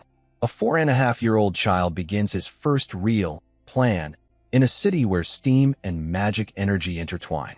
What will the future hold? He doesn't know. Over the next month, Alan's life settled into a steady routine. Every morning, before his family wakes up, he spends an hour meditating with the moonlight guidance method. As he practices more, he absorbs moonlight magic more efficiently, gradually increasing from 0.5% to 0.8%, then 1.2%, and by the end of the month, about 1.5%. Each meditation restores about 0.001% of his hidden energy, plus the natural life energy his body emits, about 0.0001% per day. His energy reserves grow slowly and steadily, from 0.7058% to 0.7223%. During the day, besides helping his mother with chores, he spends most of his time studying potion theory. He repeatedly reads Grove's notes, memorizing the formulas and key points of 12 basic potions. He even begins to try designing more complex formulas, like combining steps from hemostatic ointments and calming potions to create a compound potion with pain relief, calming, and stopping bleeding effects, though only on paper. In the afternoon, he visits Aunt Martha's grocery stall. Using pocket money earned from selling glow moss cultivation boxes, he continues to expand his seed collection. Aunt Martha seems to notice something and starts giving him some special items, a few purple tinted oat seeds, a bag of rust-smelling dirt, and even a small dried claw-like piece that looks like an animal's paw. Are these useful? Alan asks, holding the dried claw. Who knows? Aunt Martha shrugs. They were collected from the edge of the ashen forest by an old hunter. If you want, you can have them for 3 copper coins, Alan pays. He's not sure if these items are useful, but the name, Ashen Forest, makes him cautious. It's a forbidden area west of Silver Glow City, rumored to be filled with magical creatures that ordinary people dare not enter. At night, it's time for Hidden Realm work. All 4 zones are functioning well. The potion ingredients in Area 1 have gone through more than 20 life cycles. Alan kept detailed records of their growth and selected the healthiest, most stable mother plants for special cultivation.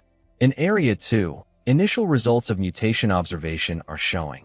One of the 4-petaled marigolds has produced offspring, with 1/3 inheriting the 4-petaled trait, and their magical energy content is about 15% higher than normal marigolds.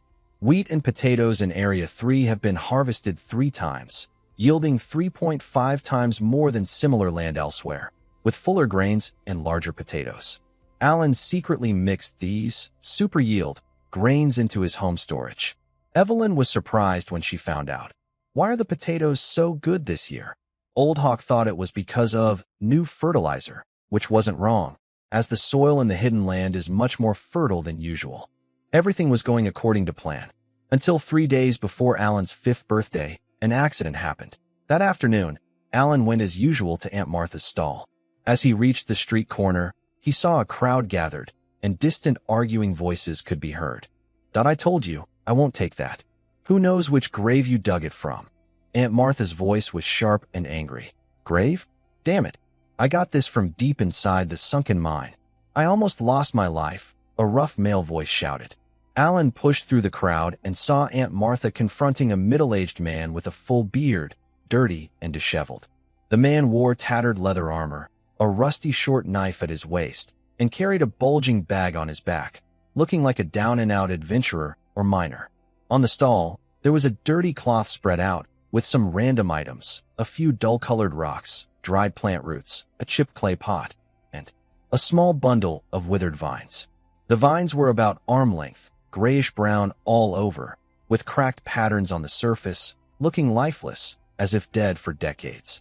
But Alan's gaze was immediately drawn to them, because in his perception, those withered vines were breathing, not literal breathing, but a faint, intermittent magical energy fluctuation, like a dying heartbeat, pulsing very weakly every 10 seconds or so, almost undetectable without careful sensing.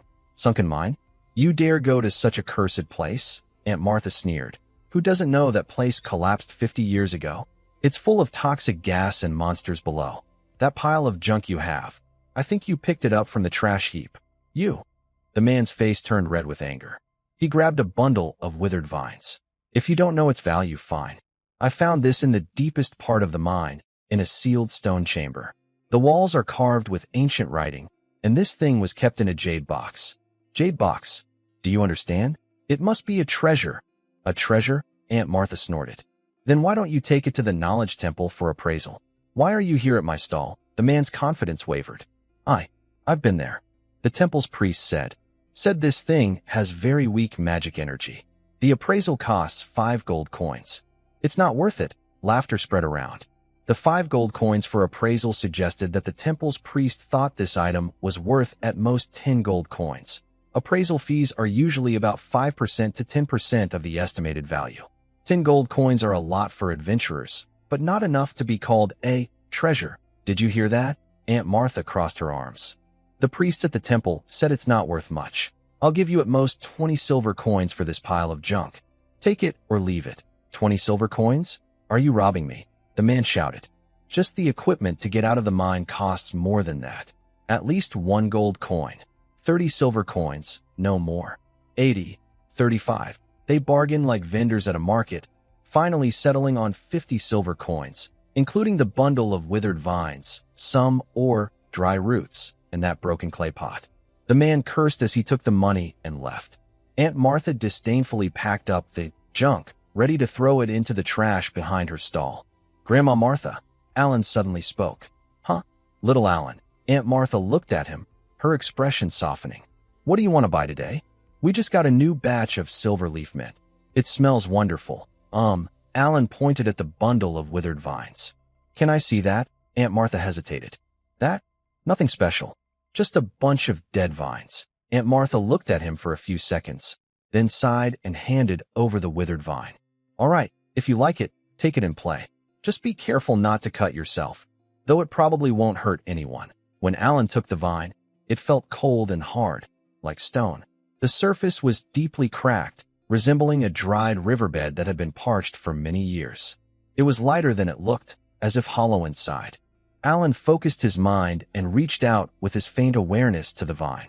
Then he heard it, a tiny, slow heartbeat, about 15 seconds apart.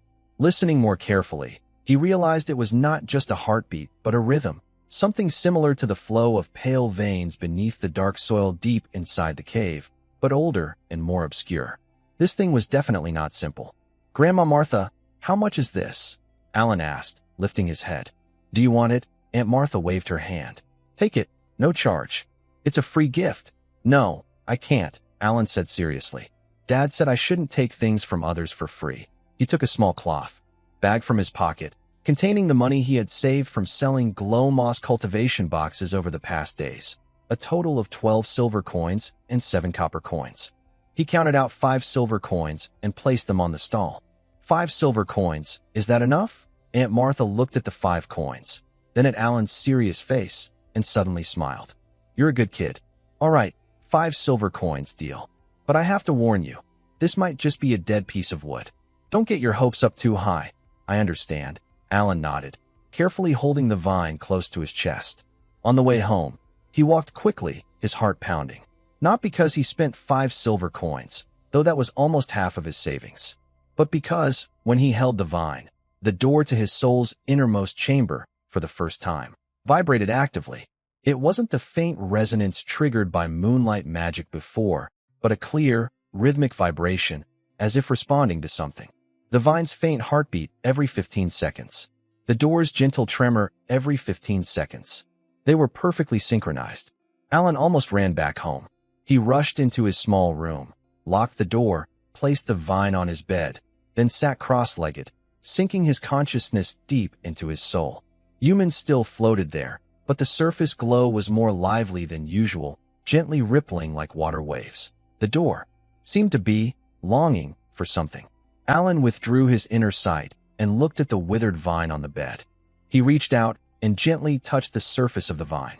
It felt cold, but this time, when his finger touched the cracked lines, the heartbeat of the withered vine sped up, from once every 15 seconds to every 10 seconds, then 5, 3, 1. Finally, it stabilized at once per second. Thump, thump, thump, like a long sleeping heart slowly waking up. At the same time, the vibration of human grew stronger and stronger. Alan clenched his teeth and made a decision.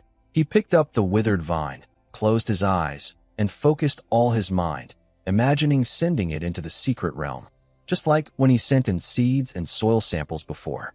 But this time, he met resistance. The withered vine seemed to resist, not consciously, but because its sense of existence was too strong, too heavy, like a stone that needed greater force to move. Cold sweat appeared on Alan's forehead. He summoned all his mental strength, and the true energy circulating in his chest sped up wildly, even beginning to draw on the small amount of magical energy stored inside him. Buzz, human let out a low hum. The withered vine disappeared from the real world. In the next second, inside the secret realm, above the black land, the bundle of withered vine appeared out of nowhere, then did not land. It floated in midair, just below the glowing sphere, slowly spinning. The light from the sphere shone on the vine, causing the cracked lines to glow. Not reflected light, but a faint golden glow emanating from inside. Thump, thump, thump. The heartbeat echoed clearly within the secret realm. Even more astonishing changes happened.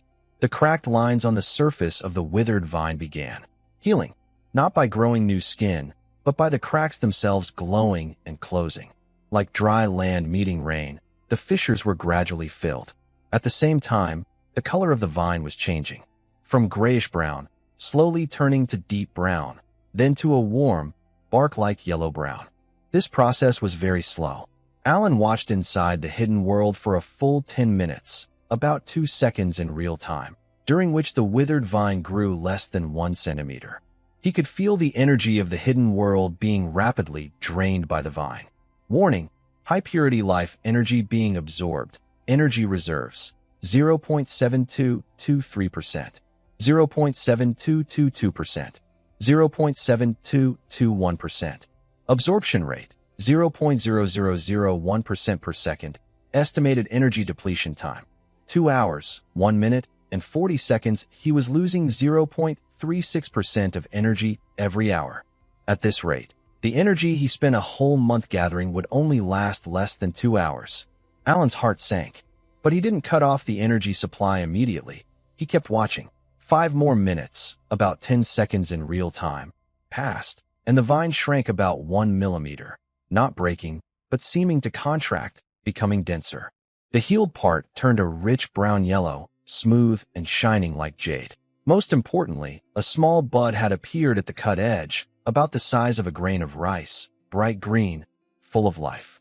This thing was still alive, and it was absorbing energy from the hidden world, possibly undergoing some kind of revival or evolution. Alan withdrew from the hidden world.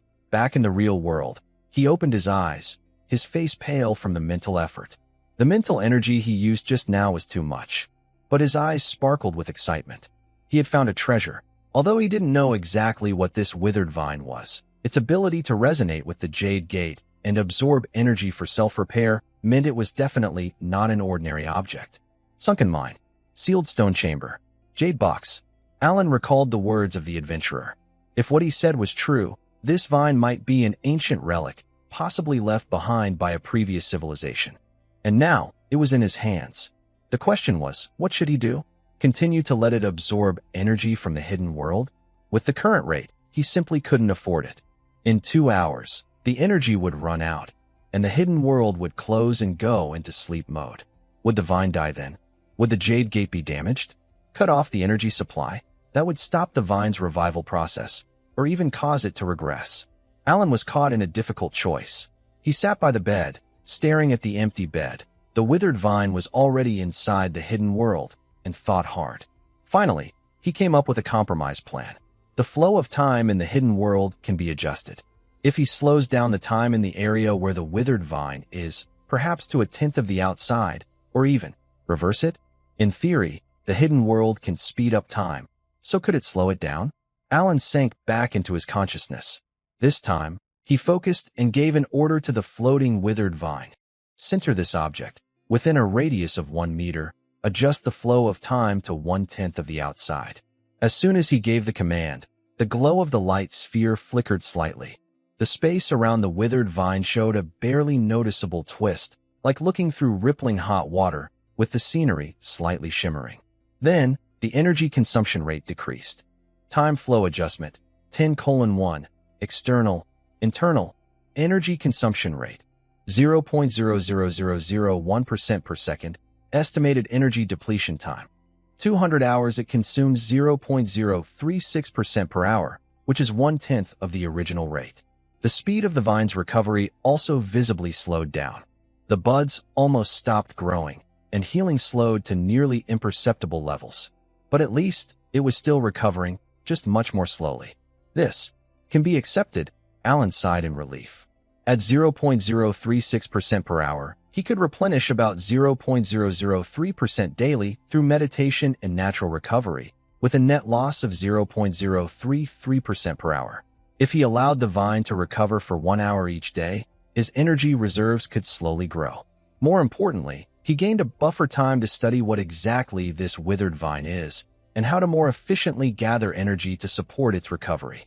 He left the hidden world, slumping into a chair, feeling somewhat drained. But his mood was excited. The mysterious withered vine, the ancient relic, the existence that resonates with the hidden world, all pointed to one possibility. This vine might be connected to the hidden world, or even to his crossing through dimensions. Outside the door, Evelyn called out, "Alan, dinner is ready. Coming." Alan responded and stood up. Before leaving the room, he took one last look at the bed. The withered vine was gone, but that strange, slow heartbeat feeling still echoed in his ears. During dinner, Alan was a bit distracted. His mind was full of withered vines, secret worlds, and energy consumption rates. "Alan," Old Hawk's voice pulled him back to reality. "Your 5th birthday is the day after tomorrow. Are you ready for the test at the Knowledge Temple?" Alan looked up. "Ready? For what?" "Psychological preparation," Old Hawk said, putting down his fork with a serious look. "The church's test, even if it's just a preliminary one, will affect how the priests see you. If they think you have talent, they might recommend you to the church school or give you some special attention." Special attention? Alan caught that phrase. Evelyn took over the conversation. "The church usually has 2 attitudes toward talented children. One is to nurture them, provide resources, but expect them to serve the church in the future. The other is to monitor them, to make sure their talent doesn't lead them astray or harm society." "Lead them astray? Like falling into evil beliefs or studying forbidden knowledge," Old Hawk said quietly. "Over the years, There have been a few cases like that in Silverlight City. Talented children being misled by cults, causing big problems. So, the church's monitoring of talented people is actually a form of protection. Alan was silent for a few seconds, then asked, "What if I am just average in talent? That would be the best." Evelyn smiled, though it was a bit forced. "Grow up peacefully, learn a craft, get married, have children, and live a safe life. Your parents just want you to be safe." Alan sensed his mother's worry in her words. She wasn't joking. She truly hoped his talent would be average, because that would be safer. "I understand," Alan nodded. "I'll do my best to behave, not to be outstanding, but to behave just right." After dinner, Alan returned to his room. Instead of studying the withered vine, he took out Grove's notes. He flipped to the last page, where Grove had added some small handwriting later. Alchemy begins with materials. But in this world, materials are ranked in 3, 6, 9 levels. Common goods, available at markets, with ordinary properties, good quality, carefully cultivated or wild harvested, with stable medicinal properties. Excellent quality, grown in special environments or with mutations, with outstanding medicinal effects. Rare quality, difficult to find, often with special benefits. As for the legendary sacred or divine quality, I have never seen them in my life, or they only exist in ancient texts. Alan looked at these lines and thought of the bundle of withered vines. They could resonate with the secret realm and absorb life energy to heal themselves. This is probably at least a rare level, maybe even higher. He closed his notebook, lay on the bed, and closed his eyes. His consciousness sank into the secret realm. The withered vines still floated under the light sphere, slowly spinning. The flow of time was slowed to 1/10 of the outside world, so they almost appeared still, except for a tiny bud, which was slowly expanding. Alan's mind approached and carefully observed the bud. It was light green, covered with a very thin, almost transparent membrane, with fine veins visible underneath. At the very tip of the bud, there was a faint golden glow, as small as a needle tip. It wasn't reflected light, but emitted from inside, like the flowing light on the jade gate. Alan's breath, if a consciousness could breathe, paused for a moment. He looked toward the jade gate. The flowing light on the jade gate's surface was also gently rippling, rhythmically echoing the heartbeat of the withered vines. Between them, there seemed to be some kind of resonance, a connection. And this connection did not exist before the vines entered the secret realm. In other words, the environment of the secret realm, or some of its traits, activated the vines and also triggered their resonance with the jade gate. So if the vines fully revived, what would happen? Would the jade gate change as well? Would the secret realm upgrade, expand, or unlock new functions? Countless guesses swirled in Alan's mind. But ultimately, they all boiled down to one real issue: energy. To support the revival of the vines, energy is needed. A lot of energy. Currently, with only 0.72% of reserves and a consumption rate of 1/10, it could only last less than 30 days, if he let it revive for 1 hour each day. And how long would it take for the vines to fully revive? He didn't know. Maybe months, years, or even decades. A more efficient way to obtain energy must be found. The moonlight guidance method is far too slow. Leyline nodes, mana veins, magical energy within living beings, special celestial events. Alan quietly repeated the energy sources listed in the book. Leyline nodes and mana veins were far beyond the reach of a 4-year-old child. Magical energy within living beings. Did that mean hunting magical creatures? That was even less realistic. Special celestial events were rare and unpredictable. That left only one path: improving his own ability to absorb and convert magical energy. In other words, training. Real, systematic training, not the unstructured meditation he was doing now. And the most direct way to gain access to proper training methods was through the church, the temple of knowledge. Alan opened his eyes. In the darkness, they shone with determination. The test the day after tomorrow had originally been something he planned to face passively. But now, he had a new reason to go. He needed to show enough talent to earn a chance to enter the church's school and study real knowledge. But not too much, or he would attract unwanted attention and surveillance. That balance had to be perfect. Outside the window, the silver moon hung high. Alan sat up and began to prepare. He opened a wooden box, taking out a vial of calming potion, a small handful of moonlight moss grown in his hidden space, a few petals of mutated golden marigold, and a short piece of spider vine. These were his results, things he could safely show. Then he began to picture the test in his mind. If the priest asks what I'm interested in, I'll say plants and potions. If they ask me to demonstrate, I'll make a basic infusion but intentionally make 1 or 2 small mistakes. If they test my soul wavelength, I'll keep it between 7.2 and 7.5, slightly above average, but not remarkable. If they test my mana affinity, that's tricky. I've never measured it, so I don't know what I'm attuned to. Alan thought for a moment and decided to adapt when the time came. But no matter what, his bottom line was clear. Never reveal his hidden space. Never reveal his past life memories, and never reveal the existence of the withered vine. As for everything else, he could show a bit of early talent and curiosity. After all, a 5-year-old child interested in potion making is rare, but not unheard of. Having made his plan, Alan lay down again. His consciousness sank back into the hidden world. He took a quick look at the floating withered vine. The golden light on the bud seemed a little brighter than before. Just a tiny bit, almost unnoticeable. But Alan sensed it. Just wait, he whispered softly, speaking to the withered vine and himself. Once I become stronger and find more energy, I will make you fully revive. Then, I want to see what you really are.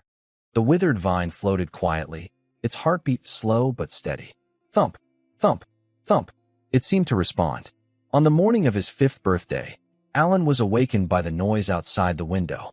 It wasn't the roar of a steam engine or the long honk of a horn, but the chatter of people and a sharp whistle. He got out of bed and pushed open the window. The street in the 6th Gear district was crowded with people. They wore work clothes, aprons, and some even ran out in pajamas. Everyone looked up, pointing at the sky, with faces showing fear and curiosity. Alan looked where they pointed. The sky had split open. No, it wasn't a real crack. High above the clouds, far away, 3 huge dark red tears stretched across the sky.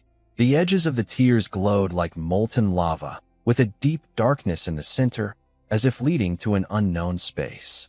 The tears slowly spun and moved, like wounds with a life of their own. Void rifts. His father, Old Hawk, spoke in a deep voice nearby. Alan turned to see his parents standing at the door, their faces serious as they looked at the sky. "Dad, what is that?" Alan asked, though he already had a faint idea. "Void rifts," Old Hawk repeated. "They are passages connecting our world to the abyssal plane. Or wounds. Will they fall down?" Evelyn's voice trembled a little. "Usually not. The rifts appear high in the sky, at least tens of thousands of meters above the ground. But," Old Hawk paused, "sometimes things come out of them. Flying abyss creatures, or worse things." As if to prove his point, a sharp, glass-like screech came from the distant horizon.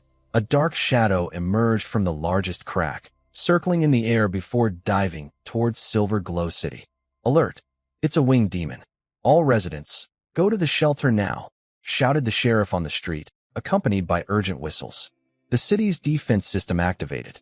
At the edge of the city, the tall towers that had been still suddenly lit up with bright white light at their tops. The light gathered into beams that shot into the sky, forming a huge, semi-transparent web of light among the clouds. The diving winged demon crashed into the light web, letting out a loud, piercing scream. Its black scales touched the white beams, sparking brightly. The demon was pushed back, but more shadows poured out from the cracks. "Quick, go to the basement." Old Hawk pulled Alan and Evelyn and rushed downstairs. Hawk's basement was small, filled with clutter and winter supplies. The family huddled inside, hearing explosions, screams, and heavy thuds like giant beasts stomping the ground. Alan sat on a bag of flour, his palms sweaty. This wasn't his first time facing a supernatural crisis. He had seen similar scenes many times in his previous life in the cultivation world.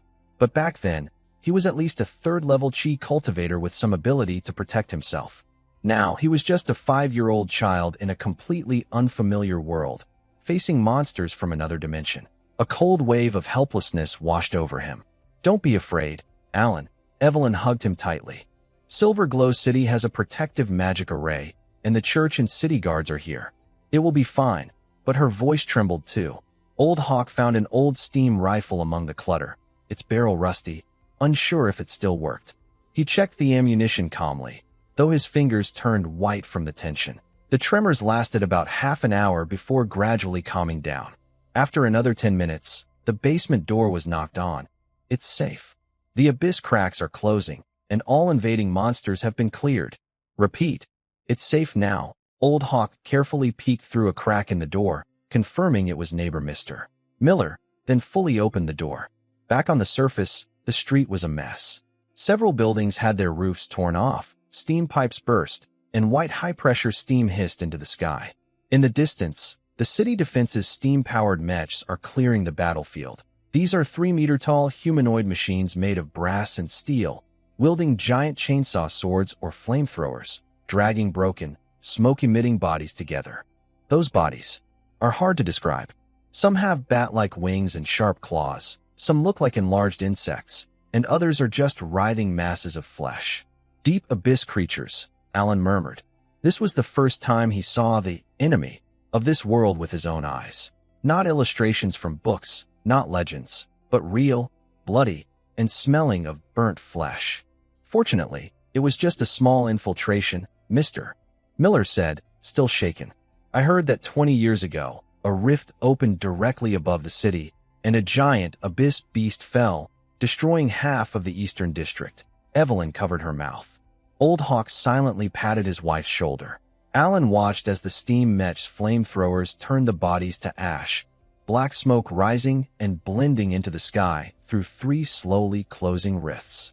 It wasn't until noon that the city defense announced the end of the alert. But everyone was told, avoid the suburbs for now, especially the ashen forest and abandoned mines to the west, as the abyssal aura might trigger monster uprisings. The test at the Temple of Knowledge, Alan whispered. Will it still go on as usual? Old Hawk and Evelyn exchanged a look. I'll go ask, Old Hawk said. Half an hour later, he returned with a complicated expression. The priest at the temple said the test will proceed as planned. And, because of today's events, there might be some special projects added. Special projects? Alan felt a knot tighten in his stomach. Resistance tests against abyss corruption, Old Hawk said solemnly. The church suspects that some children might have unknowingly come into contact with abyss-tainted objects, or might naturally have an affinity for abyss energy. Evelyn's face turned pale instantly. What will they do to Alan? It's just a test, not a trial. Old Hawk held his wife's hand. And if he does have resistance, it could actually be a good thing. The church will focus on him and provide more protection. But Alan sensed uncertainty in his father's words. Lunch was tasteless.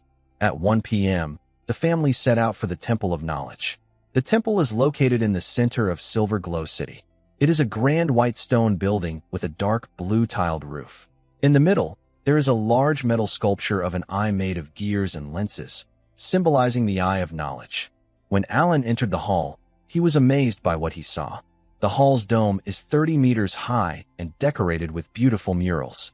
The paintings show how humans moved from ignorance to civilization, inventing steam engines, discovering magic energy, building cities, and fighting against the abyss.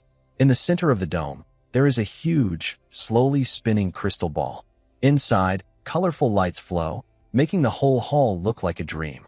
Hawk family has an appointment at 2 p.m. for the talent prediction test, said the priest behind the reception desk. A young woman in a white robe was there, wearing a badge with gears and books crossed. She looked at the register and nodded. Please follow me. They were taken to a side room. Inside, about a dozen families waited, all with children. The children ranged from 3 to 8 years old. Some clung nervously to their parents' clothes, while others looked around curiously. Alan found a corner to sit and watch. The tests were done in small private rooms. Each child went in alone, and after about 20 minutes, they came out, some excited, some disappointed, and a few crying. That child has zero affinity for magic energy, a mother whispered to her husband nearby. They are destined to never be a wizard, just an ordinary person. Being an ordinary person isn't so bad, the husband sighed. At least it's safe. Alan listened quietly. It was his turn after an hour. Alan Hawk, the woman in white, called his name. Old Hawk and Evelyn shook his hands at the same time. Don't be nervous.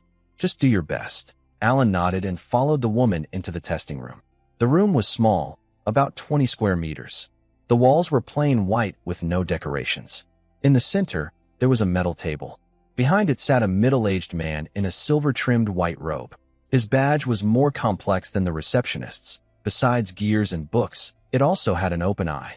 The priest had several instruments in front of him, a headband embedded with crystals, a metal disc inscribed with runes, and a few small devices that Alan didn't recognize. "Sit," the priest said calmly, pointing to the chair across the table. Alan sat down, trying to look like an ordinary child, slightly nervous, curious, but not shy. "I am Elder Wynn, responsible for today's preliminary test," the priest said, opening a folder. "Alan Hawk, 5 years old. His father is a steam core technician, and his mother is a rune weaver. Records show he was baptized at 6 months old, with a soul wavelength of 7.2, which is normal." He looked up at Alan. "I hear you're interested in plants and magic potions?" "Yes, sir," Alan nodded. "I like watching plants grow, and I also like mixing things." "Mixing things?" Elder Wynn raised an eyebrow. "What have you mixed before?" "I practiced making potions with flour and water," Alan said honestly. "And I planted some plants in the backyard. Some are growing very well." He deliberately didn't mention glow moss or calming potions. "Show me." Elder Wynn pushed a tray toward him, with small bottles and a test tube on it. "Use these materials to make a basic calming potion." Alan's heart skipped a beat, but on the outside, he looked hesitant. "I only read about it. I haven't actually made one." "It's okay. Do it as you understand," Elder Wynn said, his eyes sharp. Alan took a deep breath and started to work.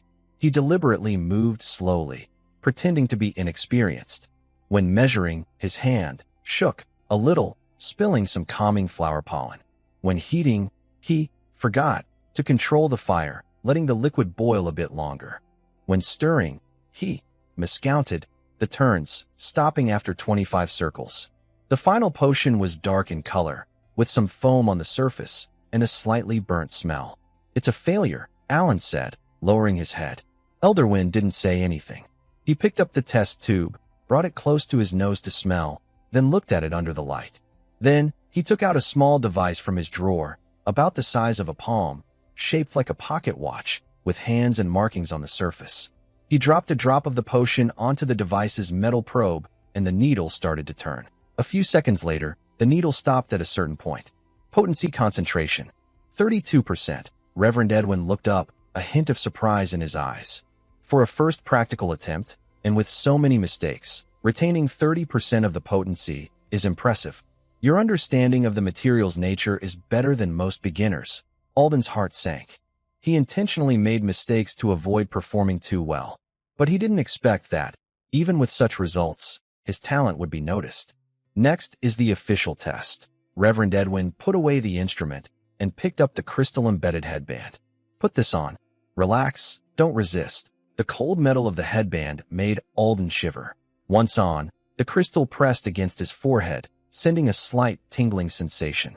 "Now, look at this disc." Reverend Edwin activated the runes on the metal disc. The disc began to glow, its light growing stronger, shifting from white to rainbow colors. Meanwhile, Alden felt a gentle but irresistible force scanning his body from head to toe. The crystal on the headband also started to glow, its brightness changing with the disc's light. After a minute, the scan finished. Reverend Edwin looked at the glowing words appearing on the disc, his brow slightly furrowed.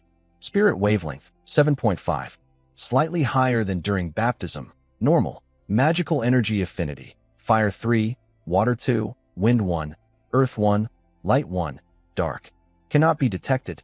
Overall rating, average to low. Alden exhaled in relief. Average to low is good. Mental strength, 8.7. Reverend Edwin paused, then looked at Alden. This value is quite high for a 5-year-old. The normal range is 3 to 5. Damn. Alden cursed silently. His high mental strength might be due to the overlapping of 2 souls from different lives, which he can't control. Resistance to abyssal corruption, none. Abyssal energy affinity, none. Reverend Edwin continued reading. Elemental balance, good. Soul stability, excellent. He put down the recording board and looked at Alden for a few seconds. Overall assessment. You have the potential to become a wizard, but your magical energy affinity is low, limiting future development. Your mental strength is outstanding, suitable for precise control fields, such as potion making. Alden's heart lifted. Will the church, noticing his strong mental power, make him a key observation target? However, Reverend Edwin suddenly changed his tone. Your practical skills are quite inexperienced. You might learn some theory through reading, but making potions requires thousands of practice attempts and learning from failures. Having strong mental power alone can't make up for that. He pushed over a chart. This shows the test results and suggestions. Your talent is above average, but not outstanding. I recommend you take a formal magic resonance test at age 7, then decide your path. Until then, you can read related books, but avoid trying dangerous experiments, especially potion making, as many ingredients are toxic. Yes, sir, Alan replied respectfully, taking the chart. Also, Reverend Edwin took out a small booklet from his drawer. This is the church's basic meditation method, child-safe version. Your mental strength is high, so you can practice it, but no more than half an hour each day, or it might harm your still-developing brain. Thank you, sir. As Alan left the testing room, his back was already soaked with sweat. He had succeeded. His performance showed he was gifted but not outstanding, which meant he wouldn't attract too much attention but could still access some basic resources, like that meditation booklet. In the hall, Old Hawk and Evelyn waited anxiously. When they saw Alan come out, they hurried over. How did it go? Evelyn asked. Alan handed them the chart. Old Hawk quickly glanced at it, and then let out a long sigh of relief. Average is a bit low, but it's okay, it's okay. Evelyn also relaxed. High mental power is good. It shows Alan is smart. Low magic affinity doesn't matter much. He can't be a wizard, but he could be a mechanic or scholar. They seemed quite satisfied with the result. But Alan knew things weren't that simple. During the test, when the light from the disc swept over his chest, where the jade gate was, he clearly felt it vibrate slightly, then contract, as if it was consciously hiding itself. And the crystal in his headband flickered abnormally for a moment when detecting his mental power, but quickly returned to normal. Reverend Edwin might not have noticed, or maybe he did, but didn't care. But Alan didn't dare to bet on it. On the way home, he remained silent. Until evening, after locking the door and sinking into a peaceful state of mind, he felt a little calmer when he saw the withered vine. A day passed inside the peaceful space. The vine's recovery was very slow. Time was moving at 1/10 the normal speed. But the small green bud had already grown to the size of a soybean, and its thin surface membrane had become transparent, revealing delicate, light golden veins inside. The golden light at the tip of the bud was even brighter now. Alan's consciousness moved closer to observe carefully. Then, he heard a voice. It wasn't a sound through his ears, but a faint, broken whisper directly in his mind. That hungry. So hungry. Energy. Not enough. Alan was surprised. Does this withered vine have awareness? Who are you? He tried to communicate with his mind. Devouring. Demon. Vine. Leftover. Spirit. Came the broken message, like a poor signal broadcast. Master. Master? A thought struck Alan. Can you speak? Energy. Insufficient. Consciousness. Shattered. Need. More. Energy. What kind of energy do you need? Life. Magic. All okay. Preferably. From the abyss. Aura. Abyssal aura? Alan remembered the sky rifts he saw during the day, the monsters emerging from the abyss. Abyssal aura. Is that food for you? Delicious. Nourishing. But dangerous. Will be contaminated. The leftover spirit of the devouring demon, vine, seemed to become more aware. Master. Be careful. Abyss. Cannot touch directly. Then, why did you become like this? Alan asked. Who sealed you in the jade box? A long silence. Just when Alan thought it had fallen back into sleep, broken messages came again. Ancient. War. Master. Died in battle. I was heavily wounded. Sealed. Sleeping. Until I met your aura and was awakened. Ancient war. Master died in battle. Alan wanted to ask more, but the remaining spirit of the magic devouring vine was clearly at its limit. Its voice grew weaker and weaker. Energy. Please. Master, give me. Energy. I can. Help you. Devour. Magical energy. Transform. Purify. I am the magic devouring vine, feeding on magic, nourishing on magic. The voice disappeared completely. The golden light on the bud dimmed, as if exhausted. Alan stepped out of the secret realm, sat on the bed, and remained silent for a long time.